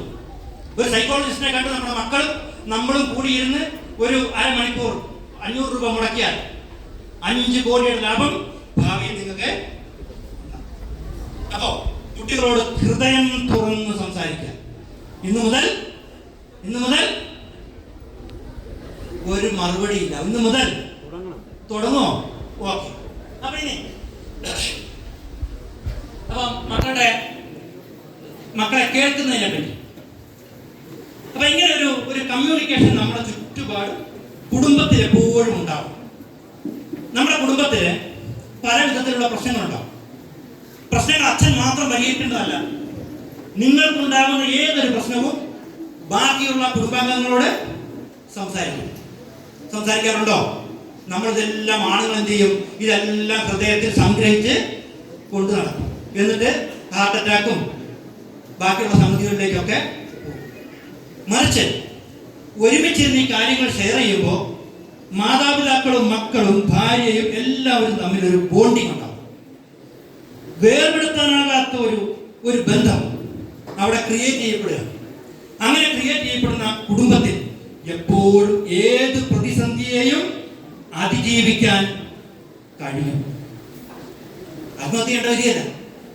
നമുക്ക് നമ്മുടെ കുട്ടികൾ വലിയ നിലയിൽ എത്തണമെന്ന് ആഗ്രഹമുണ്ട്. കുട്ടികൾക്ക് വേണ്ട ശിക്ഷണങ്ങളൊക്കെ കൊടുക്കുന്നതിന് കൂടെ പരസ്പരമുള്ള ഈ ഒരു ഷെയറിങ്. ഞാൻ പലപ്പോഴും ചേറ്റുവഴി നാം ഭക്ഷണം കഴിക്കാം. വൈകുന്നേരം ആയാൽ ചിലപ്പോൾ അവിടെ പോയ ഭക്ഷണം കഴിക്കാം. അപ്പോൾ അവിടെ ഈ അമ്മൂസ് ഹോട്ടലിൽ ആളുകൾ ഇങ്ങനെ ഇരുന്ന് പണിയും കഴിഞ്ഞ് വന്നേച്ചും 2 പൊറോട്ട, ഒരു ചിക്കൻ ഫ്രൈ. അപ്പം ഫുള്ള് വെള്ളത്തിലായിരിക്കും. ഇവർക്ക് തിന്നാലും വയറ് നിറയുന്നില്ല. അപ്പൊ ഇവരുടെ വിചാരം ദഹനം കൊണ്ടാണ് ഈ വയറ് നിറയാത്തത്. കാരണം ഈ വയറ് നിറഞ്ഞ മെസ്സേജ് തലച്ചോറിലോട്ട് പോകാത്തതാണ് പ്രശ്നം. അതായത് നമ്മൾ വിചാരിക്കും ദഹിച്ചത് കൊണ്ടാണ്. ഭയങ്കരമായിട്ട് ഭക്ഷണം എടുക്കുന്നത് ഈ ദഹനം കൊണ്ടാണെന്നാണ് നമ്മൾ വിചാരിക്കുന്നത്. തെറ്റാണ്. നമ്മുടെ തലച്ചോറിലേക്കുള്ള മെസ്സേജ്, വയറ് നിറഞ്ഞു എന്നുള്ള മെസ്സേജ് തലച്ചോറിന് എടുക്കാൻ പറ്റുന്നില്ല, ഡീകോഡ് ചെയ്യാൻ പറ്റുന്നില്ല.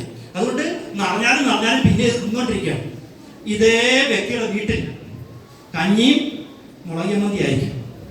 അപ്പൊ നമ്മള് അച്ഛനമ്മമാർ ചിന്തിക്കേണ്ട കാര്യം, നമ്മൾ സുഖമായി സമൃദ്ധമായി ഭക്ഷണം കഴിക്കുമ്പോൾ നമ്മുടെ മക്കൾക്ക് എന്താണ് വീട്ടിൽ കഴിക്കാനുള്ളതെന്ന് എനിക്ക് കൃത്യമായിട്ട് അറിയാം. അത്ര ഉദാഹരണങ്ങൾ ഉള്ളതുകൊണ്ടാണ് പറയുന്നത്. മൂക്കുമുട്ട നമ്മൾ കഴിക്കും, നമ്മുടെ മക്കൾ കഞ്ഞിയും മുളകും കഴിച്ച് ജീവിക്കും. അങ്ങനത്തെ ഒരുപാട് കുട്ടികളുണ്ട്, എന്നോട് തുറന്ന് പറഞ്ഞിട്ടുള്ള കാര്യങ്ങൾ. അതുകൊണ്ടാണ് ഞാൻ പറയുന്നത്, ഇന്ന് മുതൽ ദയവ് ചെയ്ത് നിങ്ങൾ പുറത്തുനിന്ന് കഴിക്കുന്നതിന് പകരം നിങ്ങൾ അതിനുള്ള സാധന സാമഗ്രികൾ വാങ്ങി വീട്ടിൽ കൊണ്ടുപോയി നമ്മുടെ മക്കളല്ലേ, അവർക്ക് സമൃദ്ധമായി ഭക്ഷണം കൊടുക്കും, ഒരുമിച്ചിരുന്ന് കഴിക്കുക. അതല്ലേ സന്തോഷം. മറിച്ച് നമ്മൾ ഒറ്റയ്ക്ക് ഇങ്ങനെ തിന്നു കഴിച്ച് മക്കളെ ഭാര്യമാരെ നോക്കുന്നില്ലെങ്കിൽ പിന്നെ അതുകൊണ്ട് എന്താ കാര്യം? മക്കൾക്ക് ഒരിക്കലും നമ്മളോട് സ്നേഹം ഉണ്ടാവുമോ? ഒരിക്കലും ഉണ്ടാകുന്നില്ല. അപ്പൊ അതുകൊണ്ട് പിന്നെ മറ്റൊരു കാര്യം, നമ്മൾ ഈ കുടുംബ ബന്ധങ്ങളെ കൂട്ടിയിണക്കാൻ വേറെ ഇപ്പൊ നമുക്ക് ഹോട്ടലിൽ നിന്ന് പോയി ഭക്ഷണം കഴിക്കാൻ നമ്മളെ കൊണ്ട് പറ്റുന്നില്ല, പൈസ ഇല്ല. ഇപ്പൊ നമുക്ക് എന്ത് ചെയ്യാൻ പറ്റും? ഒരു 2 കിലോ ബിരിയാണി അരി മേടിച്ച് 2 കിലോ ചിക്കൻ മേടിച്ച് നമ്മളെ വീട്ടിൽ കൊടുക്കുന്നു. നമ്മളെ ഈ പിള്ളേരെയൊക്കെ കൂട്ടി ഒരുത്തനോട് ഉള്ളി അരിയാൻ പറയാം, ഒരുത്തനോട് പാത്രം കഴുകാൻ പറയാം, പിന്നെ ഒരുത്തനോട് അരി കഴുകാൻ പറയാം. ഇങ്ങനെ പറഞ്ഞ് എല്ലാവരും കൂടി ഭക്ഷണം ഉണ്ടാക്കി. പല ആൺകുട്ടികളുടെയും വിചാരം അവൻ ചാരി കസേരയിൽ ഇരുന്നാൽ മതി, ഭക്ഷണം അവിടെ എത്തും എന്നുള്ളതാണ്. നിങ്ങൾ മനസ്സിലാക്കേണ്ട കാര്യം, ഇന്നത്തെ തലമുറയെ നമ്മൾ ആ രീതിയിൽ വളർത്തരുത്. എൻ്റെ വീട്ടിൽ ഭക്ഷണം കഴിച്ചാൽ ആ പ്ലേറ്റ് അതാത് വ്യക്തികൾ കഴുകി കഴിക്കുക, വേറെ ആരും കഴുകാൻ വരികയല്ല. ഇത്തരം ചിട്ടകൾ നമ്മൾ വീട്ടിലുണ്ടാക്കണം. അത് രാവിലെ ഈ അമ്മമാർ ഇരുന്ന് കഴുകാം, ഒരു ലോഡ് പാത്രം കാണും. അങ്ങനെ ഞാൻ എൻ്റെ വീട്ടിൽ കണ്ടാൽ ഞാൻ അന്ന് മുഴുവൻ വഴക്കായിരിക്കും. അപ്പോൾ അതുകൊണ്ട് ഇത്തരത്തിൽ എല്ലാ മേഖലകളിലും നമ്മൾ നമ്മുടെ മക്കളെ ഇടപെടുത്തണം. നമ്മുടെ വീട്ടിലെ ജോലികളിൽ പഠനം മാത്രം, ഫുൾ ടൈം പഠനം. എന്നിട്ട് എന്നാ തേങ്ങ ഉണ്ടാകുന്നത്? അവസാനം തലക്കടി കിട്ടി ചാവുമ്പോൾ ഈ പഠനം ഒന്നും നമ്മളെ സഹായിക്കാൻ പോകുന്നില്ല. ഇപ്പൊ പഠനം മാത്രമാണ് നമ്മുടെ ലക്ഷ്യം എന്ന് വിചാരിക്കരുത്. മക്കളുടെ വ്യക്തിത്വ വികസനം എന്ന് പറയുന്നത് പഠനത്തിലൂടെ മാത്രം ഉണ്ടാകുന്നതല്ല. പുസ്തകത്തിൽ നിന്നും ഒരു തേങ്ങയും അവരുടെ വ്യക്തിത്വ വികസനത്തിന് ഉതകുന്ന രീതിയിൽ കിട്ടുന്നില്ല എന്നാണ് കഴിഞ്ഞ ഈ സംഭവ വികാസങ്ങളൊക്കെ നമ്മളെ ഓർമ്മപ്പെടുത്തുന്നത്. വിദ്യാഭ്യാസം ഒരുപാടുണ്ട്, പക്ഷെ വിവേകം എന്ന് പറയുന്നത് അല്പം പോലും ആയിട്ടില്ല. അപ്പം അച്ഛനമ്മമാരെ സ്നേഹിക്കാൻ, മുതിർന്നവരെ ബഹുമാനിക്കാൻ നമ്മൾ പിള്ളേരെ പറഞ്ഞു കൊടുക്കണം. ഒരു മുതിർന്ന ആൾ വീട്ടിൽ വന്നാൽ മൊബൈൽ നോക്കിയിരിക്കുന്ന കുട്ടി അവിടെ തന്നെ ഇരുന്നാലോ? ഇരിക്കുവോ? ഞാനിപ്പം ഈ ആമയാർ ബസ് സ്റ്റോപ്പിൽ 4 പിള്ളേർ അവിടെ നിന്ന് മൊബൈൽ നോക്കിക്കൊണ്ടിരിക്കുക. 4 പിള്ളേർ. അപ്പം ഈ ഇവരെന്നെ പരീക്ഷ സമയത്താണ്. ഈ 4 പിള്ളേരോട് ആൾക്കാരവിടെ നിൽക്കുന്നു. ഞാനൊരു അധ്യാപകനാണല്ലോ. ഈ പിള്ളേർ 4 പേരും അവിടെ എണീച്ചില്ല. എനിക്ക് വല്ലാത്തൊരു ദുഃഖം തോന്നി. അത് ഞാനാണല്ലോ ഇവരെ പഠിപ്പിക്കുന്നത്. അധ്യാപകൻ എന്നുള്ളത് എനിക്ക് ദുഃഖം തോന്നി. ഞാനൊക്കെ എന്നെ 1ാം ക്ലാസ് പഠിപ്പിച്ച ടീച്ചറെ ഇപ്പോഴും കണ്ടുണ്ടല്ലോ, നമ്മുടെ കാല് കൊട്ടേ എഴുന്നേക്കുള്ളൂ. അത്തരത്തിലൊരു ബഹുമാനം നമ്മുടെ കുട്ടികൾക്ക് നൽകാൻ നമ്മൾ പരാജയപ്പെട്ടു. അധ്യാപകർ എന്തെങ്കിലും ഒന്ന് പറഞ്ഞാലുടൻ, ഒരു വഴക്ക് പറഞ്ഞാലുടൻ അധ്യാപകനെ തല്ലാൻ വേണ്ടി കുറുവടിയായിട്ട് വരികയാണ്. ഞങ്ങൾക്ക് എന്ത് ചെയ്യാൻ പറ്റും? അതുകൊണ്ട് ഞങ്ങൾ ചെയ്യേണ്ടത് ഞങ്ങൾ ചെയ്യാത്തത് കൊണ്ടാണ്. എന്തുകൊണ്ട്? ഞങ്ങൾ നിസ്സഹായരായതുകൊണ്ടാണ് ഇത്തരം സംഗതികളൊക്കെ സംഭവിക്കുന്നത്. നിങ്ങൾ ഞങ്ങൾക്ക് സ്വാതന്ത്ര്യം എന്താ അടിച്ച് ശരിയാക്കി തരും, യാതൊരു സംശയം വേണ്ട. നിങ്ങളെ പോലെ കാണൂ. നിങ്ങൾ അതേ സ്ഥാനം ഞങ്ങൾക്ക് കാണിച്ചു തരും. ഞങ്ങൾ ആ സ്വാതന്ത്ര്യം നിങ്ങൾ ഞങ്ങൾക്ക് തരുന്നില്ല. മറിച്ച് എന്തെങ്കിലും ഒരു വഴക്ക് പറയുമ്പോഴത്തേനും എന്റെ കൊച്ചിനെ അങ്ങനെ പറഞ്ഞു, ഇങ്ങനെ പറഞ്ഞു. ഞങ്ങൾ ഇപ്പൊ തല്ലിയില്ലെങ്കിൽ, ഞങ്ങൾ ഇപ്പൊ ശിക്ഷിച്ചില്ലെങ്കിൽ ഭാവിയിൽ അവൻ നാട്ടുകാരുടെ നിന്ന് മേടിക്കും. യാതൊരു സംശയകാര്യത്തിന് വേണ്ട. അപ്പൊ അതുകൊണ്ട് ഓരോ കാര്യത്തിനും നമ്മൾ മക്കളെ കൂടെ കൂടും. ഇപ്പൊ വീട്ടിലൊരു പറമ്പിൽ പണി നടക്കുകയാണ്. നീ +1 പഠിക്കുന്ന, ഫുൾ ടൈം ഇരുന്ന് പഠിച്ചോന്ന് പറയുന്നത്. മക്കളെ കൂടെ കൂട്ടണം. അവനോട് കള പറിക്കാനാണ് അവന് പറ്റുന്നതെങ്കിൽ അത് അവനെ കൊണ്ട് ചെയ്യിപ്പിക്കുക. അധ്വാനത്തിന്റെ വില അവൻ മനസ്സിലാക്കണം. ആൺപിള്ളേരെ കൊണ്ട് പെൺപിള്ളേരെ കൊണ്ട് ഞാൻ പറയുന്നത് മുറ്റം അടുപ്പിക്കണം. 2 കൂട്ടർ അടിക്കണം. എന്റെ പിള്ളേർ ചെയ്യുന്നുണ്ട്, ചെയ്യിപ്പിക്കും. ഞാൻ അടക്കം ചെയ്യും.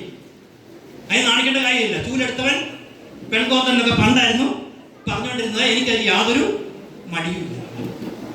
അപ്പൊ ഇതാണ് മക്കളെ കൂടെ കൂട്ടുന്നതിനെ പറ്റി ഉള്ള എനിക്ക് പറയാനുള്ള അഭിപ്രായം. അപ്പൊ ഇന്ന് മുതൽ ഇത്തരമൊരു സംവിധാനം നമ്മുടെ വീടുകളിൽ ഉണ്ടാകണം.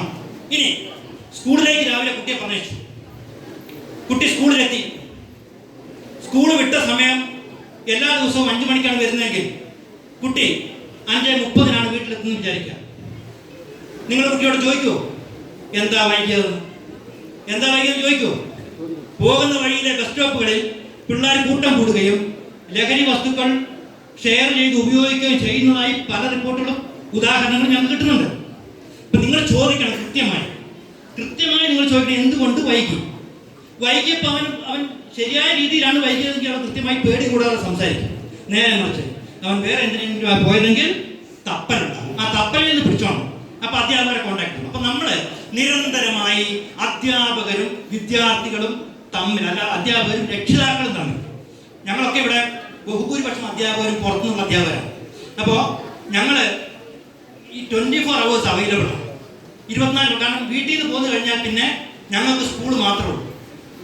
അതുകൊണ്ട് നിങ്ങളെ ഏത് പ്രശ്നവും എപ്പോൾ വേണമെങ്കിലും സംസാരിക്കാൻ തയ്യാറുള്ള, നിങ്ങളെ കേൾക്കാൻ തയ്യാറുള്ള. ഇപ്പൊ നോബിൾ സാറാണ്, ആ സാറിനോട് എങ്ങനെ സംസാരിക്കും എന്ന് നിങ്ങൾ പേടിക്കേണ്ട കാര്യമില്ല.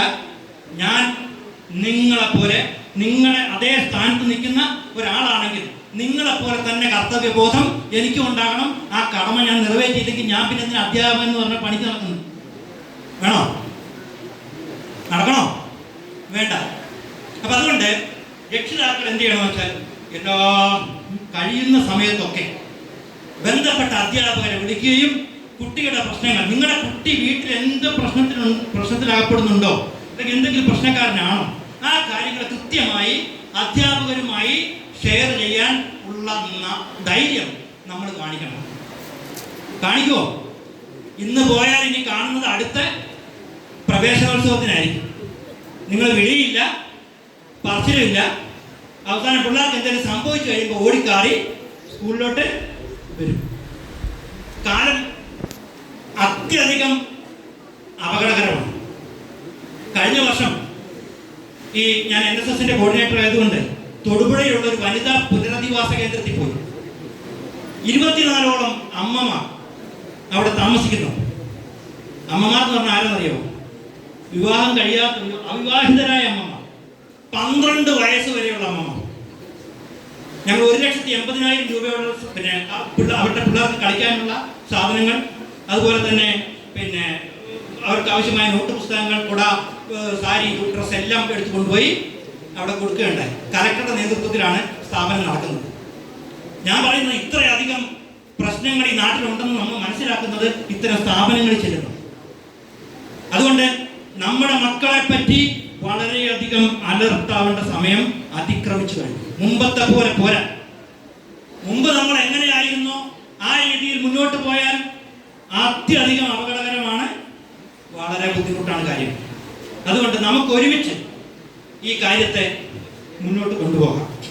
ഇനി എൻ്റെ മുന്നിലിരിക്കുന്ന എൻ്റെ കുട്ടികളോടാണ്, അച്ഛനമ്മമാരോടാണ് ഇതേവരെ ഞാൻ പറഞ്ഞത്. മുന്നിലിരിക്കുന്ന കുട്ടികളോട് എനിക്ക് പറയാനുള്ളത്, ഞാൻ ഈ വണ്ടന്മേട് താമസിക്കുമ്പോൾ അതിരാവിലെ ചുറ്റുപാടും ഏലത്തോട്ടങ്ങളാണ്. അതിരാവിലെ 7:30 മണി 8 മണിയാകുമ്പോൾ 55 വയസ്സ് 60 വയസ്സ് 45 വയസ്സൊക്കെ ഉള്ള അമ്മമാർ ഒരു ബാസ്ക്കറ്റുമായി, in spite of adverse weather conditions, whether it is rainy, hot or cold, they are there in the field right at 7:30. 7:30 സമയം ഉണ്ടെങ്കിൽ അവരവിടെ ഉണ്ട്. മഴയാകട്ടെ വെയിലാകട്ടെ, ഞാൻ അവർ ശ്രദ്ധിക്കുമ്പോൾ മനസ്സിലാകുന്നത് their eyes are hollow, അവരുടെ കണ്ണുകൾ കുഴിഞ്ഞിരിക്കുന്നു. There seems to be no energy left in their bodies. അവരുടെ ശരീരത്തിൽ അല്പം പോലും എനർജി ഇല്ല. They are weak, they are exhausted, but they are working like machines. ഞാൻ കുട്ടികളോട് സംസാരിക്കുന്നു. ഇവര് യന്ത്രം കണക്ക് ജോലി ചെയ്യുന്നു. ഞാൻ എപ്പോഴും ചിന്തിക്കാറുണ്ട്, where do they get this energy from? എവിടെ നിന്നാണ് ഇവർക്ക് ഈ എനർജി കിട്ടുന്നത്? ഒരേ ഒരു കാര്യമാണ്, എൻ്റെ ജീവിത അവസാനമെങ്കിലും എൻ്റെ മകനോ മകളോ നന്നാവുമെന്നും അവരുടെ തണലിൽ, സ്നേഹത്തണലിൽ അല്പകാലമെങ്കിലും ജീവിക്കാമെന്നും സുഖമായി ജീവിക്കാമെന്നുമുള്ള പ്രതീക്ഷയാണ് അവർക്ക് ഈ യന്ത്രം കണക്കെയുള്ള കരുത്ത് നൽകുന്നത്. ഇത് നിങ്ങൾ മനസ്സിലാക്കുന്നുണ്ടോ? നിങ്ങൾ മനസ്സിലാക്കണം. ഓരോ അച്ഛനമ്മമാരുടെയും പ്രതീക്ഷകളാണ് നിങ്ങളെന്ന് കൃത്യമായി നിങ്ങൾ മനസ്സിലാക്കണം. നിങ്ങളുടെ അച്ഛനമ്മമാരോടുള്ള കടപ്പാട് നിങ്ങൾക്ക് മറ്റാരോടും വേണ്ട. അപ്പൊ അതുകൊണ്ട് അത്തരത്തിലുള്ള ഒരു ബോധ്യം, ഇപ്പൊ നമുക്ക് ജീവിതത്തിൽ ഒരുപാട് പ്രശ്നങ്ങളുണ്ടാവും. പലതും നമുക്ക് ഇല്ലായിരിക്കാം. ഞാനൊക്കെ ജനിച്ചത് ഓലമേഞ്ഞ വീട്ടിലാണ്. +2 അധ്യാപകനാകുന്നത് വരെ എൻ്റെ വീട്ടിൽ കണ്ടില്ലായിരുന്നു. നിങ്ങൾ പറഞ്ഞാൽ വിശ്വസിക്കും. +2 അധ്യാപകനായി 2 കൊല്ലം കഴിഞ്ഞിട്ടാണ് എൻ്റെ വീട്ടിൽ കണ്ടത്. അതൊരു മണ്ണെണ്ണ വിളക്കിൻ്റെ വെളിച്ചത്തിലാണ് ഞാനൊക്കെ ജീവിച്ചത്. നമുക്കിന്ന് അങ്ങനെയുള്ള അസൗകര്യങ്ങളൊന്നുമില്ല. പക്ഷെ എങ്കിലും നമുക്കില്ലായ്മകളെ മാത്രം നമ്മൾ ഫോക്കസ് ചെയ്യരുത്. നമ്മൾ തീരുമാനം എടുക്കണം.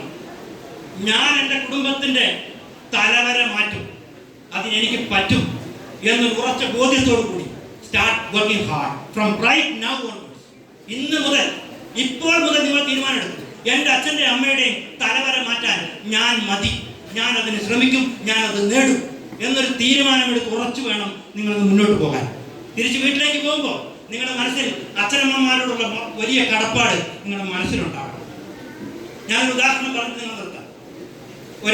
എൻ്റെ ഒപ്പം പഠിച്ചിരുന്ന ഒരു കുട്ടി, അവിടെ 2ാം വർഷത്തില് ഫസ്റ്റ് ഇയറിൽ നല്ല മാർക്കോട് കൂടെ പാസ്സായി. ഒരു വലിയ നായർ തറവാട്ടിലെ അമ്മയും അച്ഛനും HM-മാരായിരുന്നു 2 സ്കൂളുകളിൽ.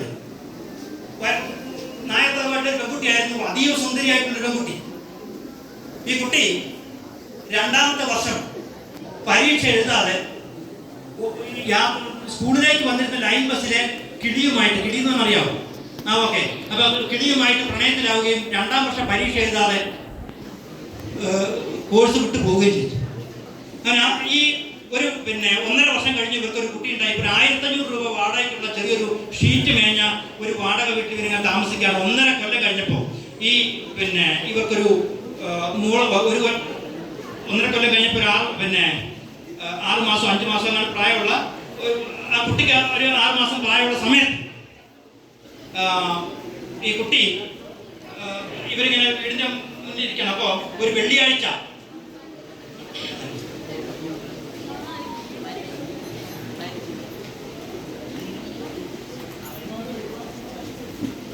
ഒരു വെള്ളിയാഴ്ച ഇവരുടെ വീടിൻ്റെ മുന്നിലൊരു ആൾമറ എന്ന് പറഞ്ഞാൽ കെട്ടില്ലാത്തൊരു കിണറുണ്ടായിരുന്നു. ഈ കിണറ്റിനകത്തൊരു പൂവൻകോഴി പോയി. അപ്പോൾ ഈ പൂവൻകോഴി എടുക്കാൻ വേണ്ടി ഇവരെന്ത് ചെയ്തു, ഈ കിണറ്റിലേക്ക് കയർ വഴി ഇറങ്ങിയ വഴി കയറിന്മേൽ പിടിവിട്ടിട്ടാണോ അത് കയർ പൊട്ടിയിട്ടാണോ എങ്ങനെയാണെന്ന് അറിയില്ല, നേരെ അടിയിലുള്ള പാറയിൽ പോയി തലയടിച്ച് ഓൺ ദ സ്പോട്ടിൽ ഇവൻ മരിച്ചു. പെൺകുട്ടിക്ക് 6 മാസം. സ്വന്തമായി ഒരു ജോലിയില്ല. പിള്ളേർ കേട്ടോണേ, സ്വന്തമായി ഒരു ജോലിയില്ല, സ്വന്തമായി ഒരു വരുമാനമില്ലാത്ത അവളെ വീട്ടുകാർ പടി അടച്ച പെണ്ണ് വെച്ചു. അച്ഛൻ ഭയങ്കര വാശിക്കാരനാണ്, വീട്ടിൽ കയറ്റിയില്ല, മരിച്ചിട്ട് പോലും വീട്ടിൽ കയറ്റിയില്ല. അങ്ങനെ വളരെ ദാരിദ്ര്യത്തിൽ ജീവിക്കുന്ന ഈ പെൺകുട്ടിയുടെ ദുരവസ്ഥ മനസ്സിലാക്കി എൻ്റെ ഒപ്പം പഠിച്ചാണ്. അപ്പം ഞാനിതൊരു പൂർവ്വ വിദ്യാർത്ഥി സംഗമത്തിൽ അവതരിപ്പിക്കുകയും എൻ്റെ സുഹൃത്തായിട്ടുള്ള ജലീൽ എന്ന് പറയുന്ന ഒരു ബിസിനസ്സുകാരനാണ്.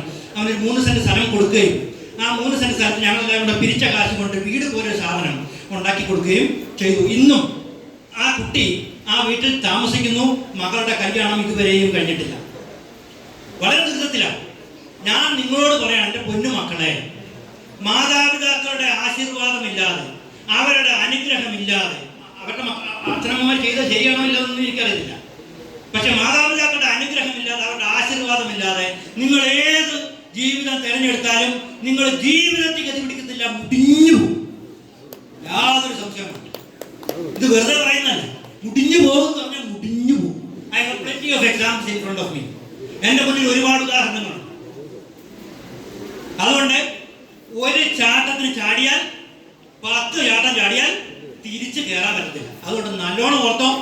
അച്ഛനമ്മമാരെയൊക്കെ അനുസരിച്ച് അവർ പറയുന്ന രീതിയിലൊക്കെ നടന്നു. നിങ്ങൾ പറയും തന്തവൈബാണ്.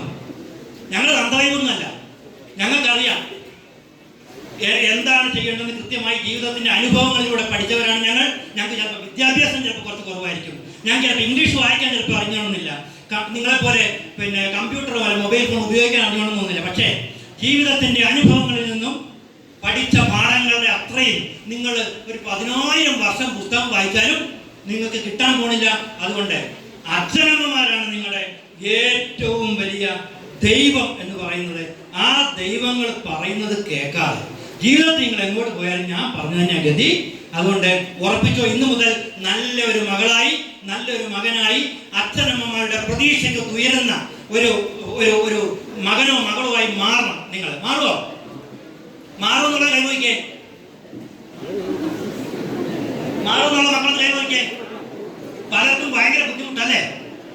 പലർക്കും ഭയങ്കര ബുദ്ധിമുട്ടാണ്. ഓക്കെ, അപ്പൊ ഇത് നിങ്ങൾ മാറിയില്ലെങ്കിൽ ഇവിടെ നോബിൾ സാറും സുനിൽ സാറും ഒക്കെ ഉണ്ട്. മാറ്റും മക്കളെ, യാതൊരു സംശയമുണ്ട്. ഞാനീ കാണുന്ന നിങ്ങൾ വിചാരിക്കല്ലേ, ഷേപ്പ് മാറ്റി ഞങ്ങൾ.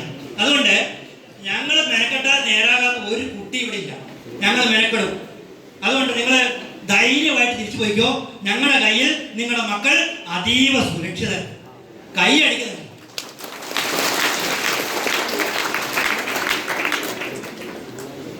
അപ്പോ സമയം കഴിയുന്നു.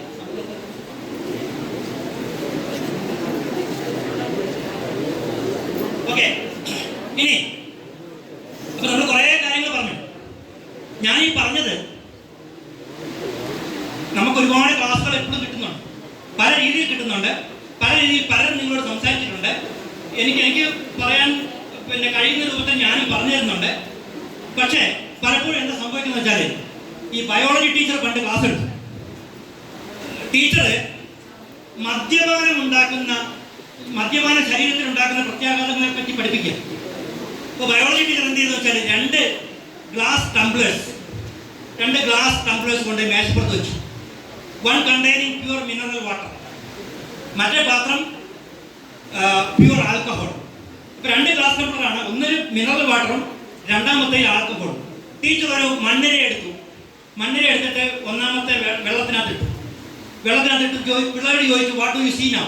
നിങ്ങളിപ്പോൾ എന്താ കാണുന്നത് ചോദിച്ചു. അപ്പോൾ പിള്ളേർ പറഞ്ഞു, മണ്ണിര നല്ല ഹാപ്പി ആയിട്ട് നീന്തി തുടിക്കുന്നതാണ് കാണുന്നത് പറഞ്ഞു. ടീച്ചർ വേറൊരു മണ്ണിര എടുത്തിട്ട് രണ്ടാമത്തെ ചാരായ ആൽക്കഹോൾ അടങ്ങിയ പാത്രത്തിനകത്തിട്ടു. ഇട്ടപ്പോൾ within seconds the earth got disintegrated into pieces and got blended with the alcohol and disappeared.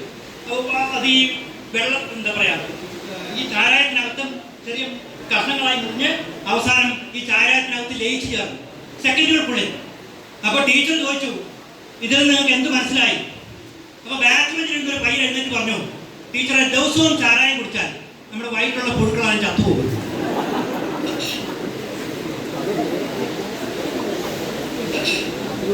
അപ്പൊ എന്ന് പറഞ്ഞ പോലെ ആണ് നമ്മുടെ പലപ്പോഴും നമ്മുടെ കേൾവി ഇങ്ങനെയാണ്. എത്ര പറഞ്ഞു കൊടുത്താലും നമ്മള് പാഠം പഠിക്കത്തില്ല. അതുകൊണ്ട് ഇന്ന് മുതൽ എനിക്ക് അനുവദിച്ച 1 മണിക്കൂറാണ്. ഇന്ന് മുതൽ ഒരു തുടക്കമാകട്ടെ. നമ്മളിൽ വലിയ മാറ്റങ്ങൾ ഉണ്ടാവട്ടെ. നമ്മളിലെ അച്ഛനും അമ്മയും മക്കളോട് കൂടി ചേർന്ന് നിൽക്കാനുള്ളൊരു സാഹചര്യം വീട്ടിലുണ്ടാവട്ടെ. ഒരുമിച്ചിരുന്ന് ഭക്ഷണം കഴിക്കാനുള്ള സമയം നിങ്ങൾ കണ്ടെത്തട്ടെ. ഒരുമിച്ചിരുന്ന് TV കാണാനും പരസ്പരം സംസാരിക്കാനും സംവദിക്കാനുമുള്ള ശേഷി നിങ്ങൾക്കുണ്ടാവട്ടെ. നല്ല അച്ഛനമ്മമാരായി നല്ല മക്കളെ വാർത്തെടുക്കുന്ന വിത്ത് ഗുണം 10 ഗുണം. നമ്മൾ വിത്ത് നന്നായാൽ എന്ത് വളഞ്ഞിട്ടും കാര്യമുള്ളൂ. വിത്ത് നന്നാകുന്നില്ലേ ഒരു വളവും ഇട്ടിട്ട് കാര്യമില്ല. അതുകൊണ്ട് ഞാൻ ഇത്രയും നേരം സംസാരിച്ചത് നിങ്ങൾക്ക് ബോറടിച്ചില്ല എന്നാണ് ഞാൻ വിചാരിക്കുന്നത്. കാര്യമാത്ര പ്രസക്തമായ കാര്യങ്ങളാണ് ഞാൻ പറഞ്ഞതെന്ന് വിചാരിക്കുന്നു. ഇന്ന് മുതൽ നമ്മൾ തമ്മിൽ എന്ന് പറഞ്ഞാൽ രക്ഷകർത്താവും അധ്യാപകരും തമ്മിൽ മുമ്പെങ്ങുമില്ലാത്ത, നിങ്ങൾ ഇതേവരെ മറ്റുള്ള സ്കൂളുകളിലൊക്കെ പോയിട്ട് നിങ്ങൾ കാണാത്ത ഒരു സൗഹൃദം നിങ്ങളുടെ കുട്ടികളുടെ അധ്യാപകരും നിങ്ങളും തമ്മിൽ ഉണ്ടാക്കുമോ? You can call me at any time. ഏത് സമയത്ത് നിങ്ങൾക്ക് വിളിക്കാം. വെള്ളിയാഴ്ച രാത്രി മുതൽ ഞായറാഴ്ച വൈകുന്നേരം 6 മണി വരെ എൻ്റെ ഫോൺ ഓഫ് ആയിരിക്കും വിളിച്ചത്. അത്രയും സമയം ഞാൻ നിങ്ങൾക്ക് അവൈലബിളാണ്. അതുകൊണ്ട് അത് എനിക്ക് വേണ്ടി മാത്രമുള്ള സമയമാണ്. അത് ഞാൻ ആർക്കും കൊടുക്കില്ല. അത് നിങ്ങൾക്ക് ഞാനിവിടെ വന്നു കഴിഞ്ഞാൽ ഏത് സമയം എന്നെ വിളിക്കാം. എന്നെ മാത്രമല്ല, ഇവിടെയുള്ള സകല അധ്യാപകരെ വിളിക്കും. You have got A wonderful team of teachers here. ഇവിടുത്തെ പോലെ നല്ല അധ്യാപകരെ നിങ്ങൾക്ക് ഇടുക്കി ജില്ലയിൽ കാണാൻ പറ്റില്ല എന്ന് ഞാൻ ഉറപ്പുണ്ട്. കാരണം ഇടുക്കി ജില്ലയിലെ ടീച്ചേഴ്സിനെല്ലാം സബ്ജക്ട് ട്രെയിനിങ് കൊടുക്കുന്ന ഒരു അധ്യാപകനാണ് ഞാൻ. മറ്റൊരു ഇംഗ്ലീഷ് അധ്യാപകനാണ് ജിതിൻ സാർ. അങ്ങനെ ഞങ്ങളിവിടെ ഒരു വലിയ ടീം തന്നെയാണ്. ഞങ്ങൾ ഒരേ മനസ്സോടു കൂടി പരസ്പരം സ്നേഹത്തോടു കൂടി എല്ലാവരും നമ്മുടെ മക്കളാണെന്നുള്ള ചിന്തയോടുകൂടി ഏകോദര സഹോദരങ്ങളായിട്ട് ഞങ്ങൾ പ്രവർത്തിച്ചു വരികയാണ്. ഈ സ്കൂളിൻ്റെ ഉന്നതിക്കായിട്ട് നിങ്ങൾ എല്ലാവരും കഴിയുന്നവർ ചെയ്യണം. ഈ സ്കൂളിൻ്റെ റിനോവേഷൻ നടക്കുന്നതുകൊണ്ടാണ് പലയിടത്തും നിങ്ങൾ വെള്ളവും പെയിൻറ്റിൻ്റെ ബാലൻസും ഒക്കെ കണ്ടു കാണും. ആ അസൗകര്യങ്ങൾ ഞങ്ങൾ മഴയ്ക്ക് മുന്നേ തീർക്കണമെന്ന് വിചാരിച്ചത്, പക്ഷെ നടന്നില്ല. അതുകൊണ്ടാണ് അങ്ങനെ സംഭവിച്ചത്. ഇന്നത്തെ ഞാൻ ക്ലാസ് അവസാനിപ്പിക്കുകയാണ്. പ്രിയപ്പെട്ടവരെ, നമ്മുടെ ഏക സമ്പത്ത് എന്ന് പറയുന്നത് നമ്മുടെ മക്കളാണ്, ഏലക്കായല്ല. അത് നിങ്ങൾ തിരിച്ചറിയാം. ഏലക്കായല്ല നമ്മുടെ സമ്പത്ത്. നമ്മുടെ സമ്പത്ത് എന്ന് പറയുന്നത്, നമ്മുടെ ഇൻവെസ്റ്റ്മെന്റ് എന്ന് പറയുന്നത് നമ്മുടെ മക്കളാണ്. നിങ്ങൾ അവർക്ക് നല്ല വിദ്യാഭ്യാസം കൊടുക്കും, നല്ല സ്വഭാവ രൂപീകരണം കൊടുക്കും. അത് മാത്രമേ നമുക്ക് അവർക്ക് കൊടുക്കാൻ പറ്റൂ. ഇനി ലഹരി എന്ന് പറയുന്നത് വലിയൊരു ഭീകരമായ സംഗതിയായിട്ട് നിലനിൽക്കാം. ഞാൻ എൻ്റെ കുട്ടികളോട് പറയുകയാണ്, നമ്മൾ ലഹരി ഉപയോഗിക്കുന്ന കുട്ടികളുണ്ടെങ്കിൽ അവരെ പിടിച്ച് അടിച്ചത് കൊണ്ടോ അവരെ പിടിച്ച് വഴക്ക് പറഞ്ഞതുകൊണ്ടോ ആ മാറ്റം അവരുണ്ടാവില്ല. ഉപയോഗിക്കാൻ തുടങ്ങി എന്ന് നമുക്ക് ബോധ്യപ്പെട്ടാൽ ഉടൻ തന്നെ നിങ്ങൾ ബന്ധപ്പെട്ട അധ്യാപകരെ കോണ്ടാക്ട് ചെയ്യുക. ഞങ്ങൾ അവർക്ക് വേണ്ട കൗൺസിലിംഗ്, അതുപോലെ തന്നെ ചികിത്സാ സംവിധാനങ്ങൾ ഒരുക്കുന്നതിൽ ഇപ്പം വിവിധ ഡിപ്പാർട്ട്മെൻറ്റുകളുമായി ഗവൺമെൻറ് ഒത്തുചേർന്നിട്ട് അത്തരം സൗകര്യങ്ങൾ നമ്മൾ ഒരുക്കുന്നുണ്ട്. ഡി അഡിക്ഷൻ സെൻ്ററുകളുണ്ട്. നമുക്ക് എന്ത് തരത്തിലുള്ള സഹായം വേണമെങ്കിലും സ്കൂളിൽ നിന്ന് തരാൻ ഞങ്ങൾ തയ്യാറാണ്. ഇനി മക്കളോടാണ് പറയുന്നത്, നമ്മൾ ലഹരി എന്ന് പറയുന്നത് ഇപ്പോൾ MDMA ഒന്നും അല്ലെങ്കിൽ പോലും സാധാരണ ലഹരി വസ്തുക്കൾ ഉപയോഗിച്ചാൽ ഉണ്ടാകുന്ന ഒരു പ്രശ്നം എന്താണെന്ന് ഞാൻ നിങ്ങളോട് പറയാം. എൻ്റെ ഒരു സുഹൃത്ത്, ഞാൻ ജീവിത അനുഭവങ്ങളിൽ നിന്നാണ് സംസാരിക്കുന്നത്. എൻ്റെ ഒരു സുഹൃത്ത് മുഹമ്മദ് അലി എന്ന് പറഞ്ഞു. അവൻ 9ാം ക്ലാസ്സിൽ പഠനം നിർത്തി. ഭയങ്കരമായ ആരോഗ്യമുള്ള മനുഷ്യനായിരുന്നു. ഒരു കിണ്ടൽ ചാക്ക് പഞ്ചസാര, അന്ന് കിണ്ടലിലാണ് പഞ്ചസാര ചാക്ക്, ഇപ്പോഴാണ് 50 കിലോ ഒക്കെ ആയെന്ന് തോന്നുന്നു. ഒരു കിണ്ടൽ ചാക്ക് പഞ്ചസാര തോടെടുത്ത് വെച്ചാൽ മുഹമ്മദ് അലി കൂളായിട്ട് അത് കൊണ്ടുപോയി വണ്ടിയെ കയറ്റി. അത്രയ്ക്ക് ആരോഗ്യമുള്ള മനുഷ്യൻ. 14 വയസ്സിൽ പക്ഷേ ഇവൻ 3 കെട്ട് ബീഡി ഡെയിലി വലിക്കുമായിരുന്നു. 38ാമത്തെ വയസ്സ് വരെ ഈ ലോഡിംഗ് ജോലി അതേപോലെ ഈ മുഹമ്മദ് അലി തുടർന്നു. 38 വയസ്സിൽ അഡ്വാൻസ്ഡ് സ്റ്റേജിൽ മൗത്ത് ക്യാൻസർ ഡിറ്റക്ട് ചെയ്യപ്പെട്ടു. 43 വയസ്സ് വരെ അവൻ്റെ 2 കവിളും അഴുകി, വായുടെ വെള്ളമൊഴിച്ച 2 ഭാഗത്ത് സ്പ്രിംഗ്ലറിൽ വരുന്നതായി വരുമായിരുന്നു. അഴുകി വികൃത രൂപിയായ മുഹമ്മദ് അലിയെ ഇട്ടിട്ട് അവൻ്റെ ഭാര്യ പോയി. അവസാനം 5 കൊല്ലം വെള്ളമിറക്കാനാവാതെ നെഞ്ചിലൂടെ ട്യൂബ് കയറ്റി ഭീകരമായ വേദനകൾ അനുഭവിച്ച് ദുരിതം അനുഭവിച്ച് ഈ മുഹമ്മദ് അലി 43ാമത്തെ വയസ്സിൽ മരിച്ചു. ഒരു 100 വയസ്സ് വരെ ജീവിക്കണ്ട അവൻ്റെ ആരോഗ്യത്തിന്. പക്ഷേ പൊന്നു മക്കളെ, ഇന്ന് വലിച്ചു തുടങ്ങിയാൽ നിങ്ങൾ ഉറപ്പിച്ചോ, ഒരു 40-50 വയസ്സിനുള്ളിൽ അടിച്ചു. യാതൊരു സംശയം വേണ്ട. കാരണം ഇത്രമാത്രം പുക താങ്ങാനുള്ള ശേഷി നിങ്ങളുടെ ചെറിയ ശ്വാസകോശത്തിന് ഇല്ല. അപ്പൊ നമ്മൾക്ക് ഇപ്പൊ തോന്നും ആരോഗ്യമോടൊപ്പം നല്ല രസമാണെന്ന് തോന്നും. പക്ഷേ once you are addicted it is very difficult to get out. പുറത്ത് കിടക്കാൻ പിന്നെ ബുദ്ധിമുട്ടാണ്. അതുകൊണ്ട് ലഹരിയിൽ നിന്നും നിങ്ങൾ മാറി നിൽക്കുക. എൻ്റെ പ്രിയപ്പെട്ട അച്ഛനമ്മമാരോട് ഒരു കാര്യം പറയാം, നിങ്ങൾക്ക് ഒരുപാട് പൊരുതാൻ പറ്റും. നിങ്ങൾ കല്യാണം കഴിക്കാൻ ചെല്ലുന്ന ചെറുക്കനോട് അവൻ്റെ ഗ്ലാമറോ അല്ലെങ്കിൽ പിന്നെ മിനിമം എൻ്റെ ഗ്ലാമറെങ്കിലും വേണമെന്നാണ് ഞാൻ പറയുന്നത്. ഓക്കെ, അപ്പോൾ ഗ്ലാമറോ സമ്പത്തോ അല്ലെങ്കിൽ മുതലോ ഒന്നും അല്ല നോക്കേണ്ടത്. നിങ്ങൾ ചിന്തിക്കേണ്ടത് ഇവൻ വെള്ളം അടിക്കുന്നുണ്ട്, ഇവൻ പുക വലിക്കുന്നുണ്ട്. ഞാൻ കല്യാണം കഴിക്കുമ്പോൾ എനിക്ക് കൂര പോലും ഇല്ല, സത്യം ഒന്നുമില്ല, ഒക്കെ ഞാൻ ഉണ്ടാക്കിയെടുത്ത. പക്ഷെ നമ്മുടെ സ്വഭാവം നല്ലതാണെങ്കിൽ, നമ്മുടെ ക്യാരക്ടർ നല്ലതാണെങ്കിൽ ബാക്കിയുള്ളവർക്ക് ഓട്ടോമാറ്റിക്കായിട്ട് ഉണ്ടാവുന്നേ. ഇല്ലെങ്കിൽ നമ്മുടെ മക്കളുടെ ജീവിതം കോഞ്ഞാട്ടയായിരിക്കും. കാരണം സമ്പത്തോ ഇതൊന്നും എന്നും നിലനിൽക്കുന്നതല്ല, സ്വഭാവം മാത്രമാണ് എന്നും നിലനിൽക്കുന്ന സംഗതി. അതുകൊണ്ട് അത്തരം ആളുകളെ വിവാഹ മാർക്കറ്റിൽ നിന്ന് തന്നെ ആട്ടിപ്പുറത്താം. അതിന് നിങ്ങൾക്ക് പറ്റുമോ? ലഹരിക്കെതിരെയുള്ള പോരാട്ടം പകുതി വിജയിക്കും. അങ്ങനെ ഒരു തീരുമാനം എല്ലാവരും എടുക്കണം. ഞാനെൻ്റെ ക്ലാസ് നിർത്തുകയാണ്. ഇനി ഈ ക്ലാസ്സിനെ പറ്റിയുള്ള ഒരു ഫീഡ്ബാക്ക് നിങ്ങളിലെ പാരൻസിൽ ആരെങ്കിലും മുന്നോട്ട് വന്ന് സംസാരിക്കണമെന്നാണ് എൻ്റെ അഭിപ്രായം. ഞാൻ പറയാവുന്നതിൻ്റെ മാക്സിമം ഞാൻ പറഞ്ഞു എന്ന് വിചാരിക്കുന്നു. ഇനിയും മനസ്സ് മാറുന്നില്ലെങ്കിൽ അതെൻ്റെ കുറ്റമല്ല, നിങ്ങളുടെ കുറ്റമാണ് എന്ന് മാത്രം പറഞ്ഞുകൊണ്ട് ഈ once again I congratulate all the students for choosing this institution. ഈ സ്ഥാപനം തിരഞ്ഞെടുത്തതിൽ നിങ്ങൾക്ക് ഒരിക്കലും തെറ്റ് പറ്റിയിട്ടില്ല മക്കളെ. നിങ്ങൾ വരും ദിവസങ്ങളിൽ നിങ്ങൾ മനസ്സിലാക്കും ഞാൻ ഏറ്റവും ഭാഗ്യവാനും ഭാഗ്യവതിയുമായ വിദ്യാർത്ഥിയാണ് എന്ന്. അടുത്ത ദിവസങ്ങളിൽ നിങ്ങൾക്ക് മനസ്സിലാകും. നമുക്ക് ക്ലാസ്സുകളിൽ വെച്ച് കാണാം. ചിലരുടെയൊക്കെ ഈ മുടിയൊക്കെ ഈ മൈൽസ് കുറ്റിയിൽ ഓന്നിരിക്കുന്ന പോലെയൊക്കെ ഉണ്ട്. അപ്പം ഇന്ന് തന്നെ വീട്ടിൽ പോയിട്ട് അതൊന്ന് വെട്ടി ശരിയാക്കിയിട്ട് ഇങ്ങോട്ട് വന്നാൽ മതി. അല്ലാത്തവനെ ഒന്നും ഞങ്ങൾ കേട്ടത്തില്ല, വിട്ട് പറയാം കേട്ടോ. അതുകൊണ്ട് ഇങ്ങനെ നമ്മുടെ പിന്നെ ഈ ക്ലോസറ്റിൽ ഉപയോഗിക്കുന്ന ബ്രഷ് ഉണ്ടല്ലോ, അതുപോലെ ചിലരുടെ മുടിയൊക്കെ. എൻ്റെ മുടി അങ്ങനെ ഇരിക്കുന്നത്, അത് മാറ്റാൻ മാറത്തില്ല, അതുകൊണ്ടാണ്. ഓക്കെ, അപ്പോൾ നിങ്ങൾ ശ്രദ്ധിക്കുക. മക്കളുടെ ഡിസിപ്ലിൻ എന്ന് പറയുന്നത് വളരെ പ്രധാനമാണ്. നിങ്ങൾ കൺട്രോൾ ചെയ്യുന്നില്ലെങ്കിൽ ഞങ്ങൾ കൺട്രോൾ ചെയ്യും, യാതൊരു സംശയം വേണ്ട. പിന്നെ അതും പറഞ്ഞോണ്ട് നിങ്ങൾ വരുമോ എന്നുള്ളവർ കൈ വയ്ക്കുക. ഇപ്പം തന്നെ ടി സി തന്നു വിടാനാണ്. വരുമെന്നുള്ളവർ ഓക്കെ. അപ്പം എല്ലാവരും ഞങ്ങളോട് സഹകരിക്കുക. ഹൃദയത്തിന്റെ അടുത്തത്തിൽ നിന്ന് നിങ്ങൾക്ക് എല്ലാവർക്കും once again I extend my sincere thanks for cooperating me in this class. Thank you all.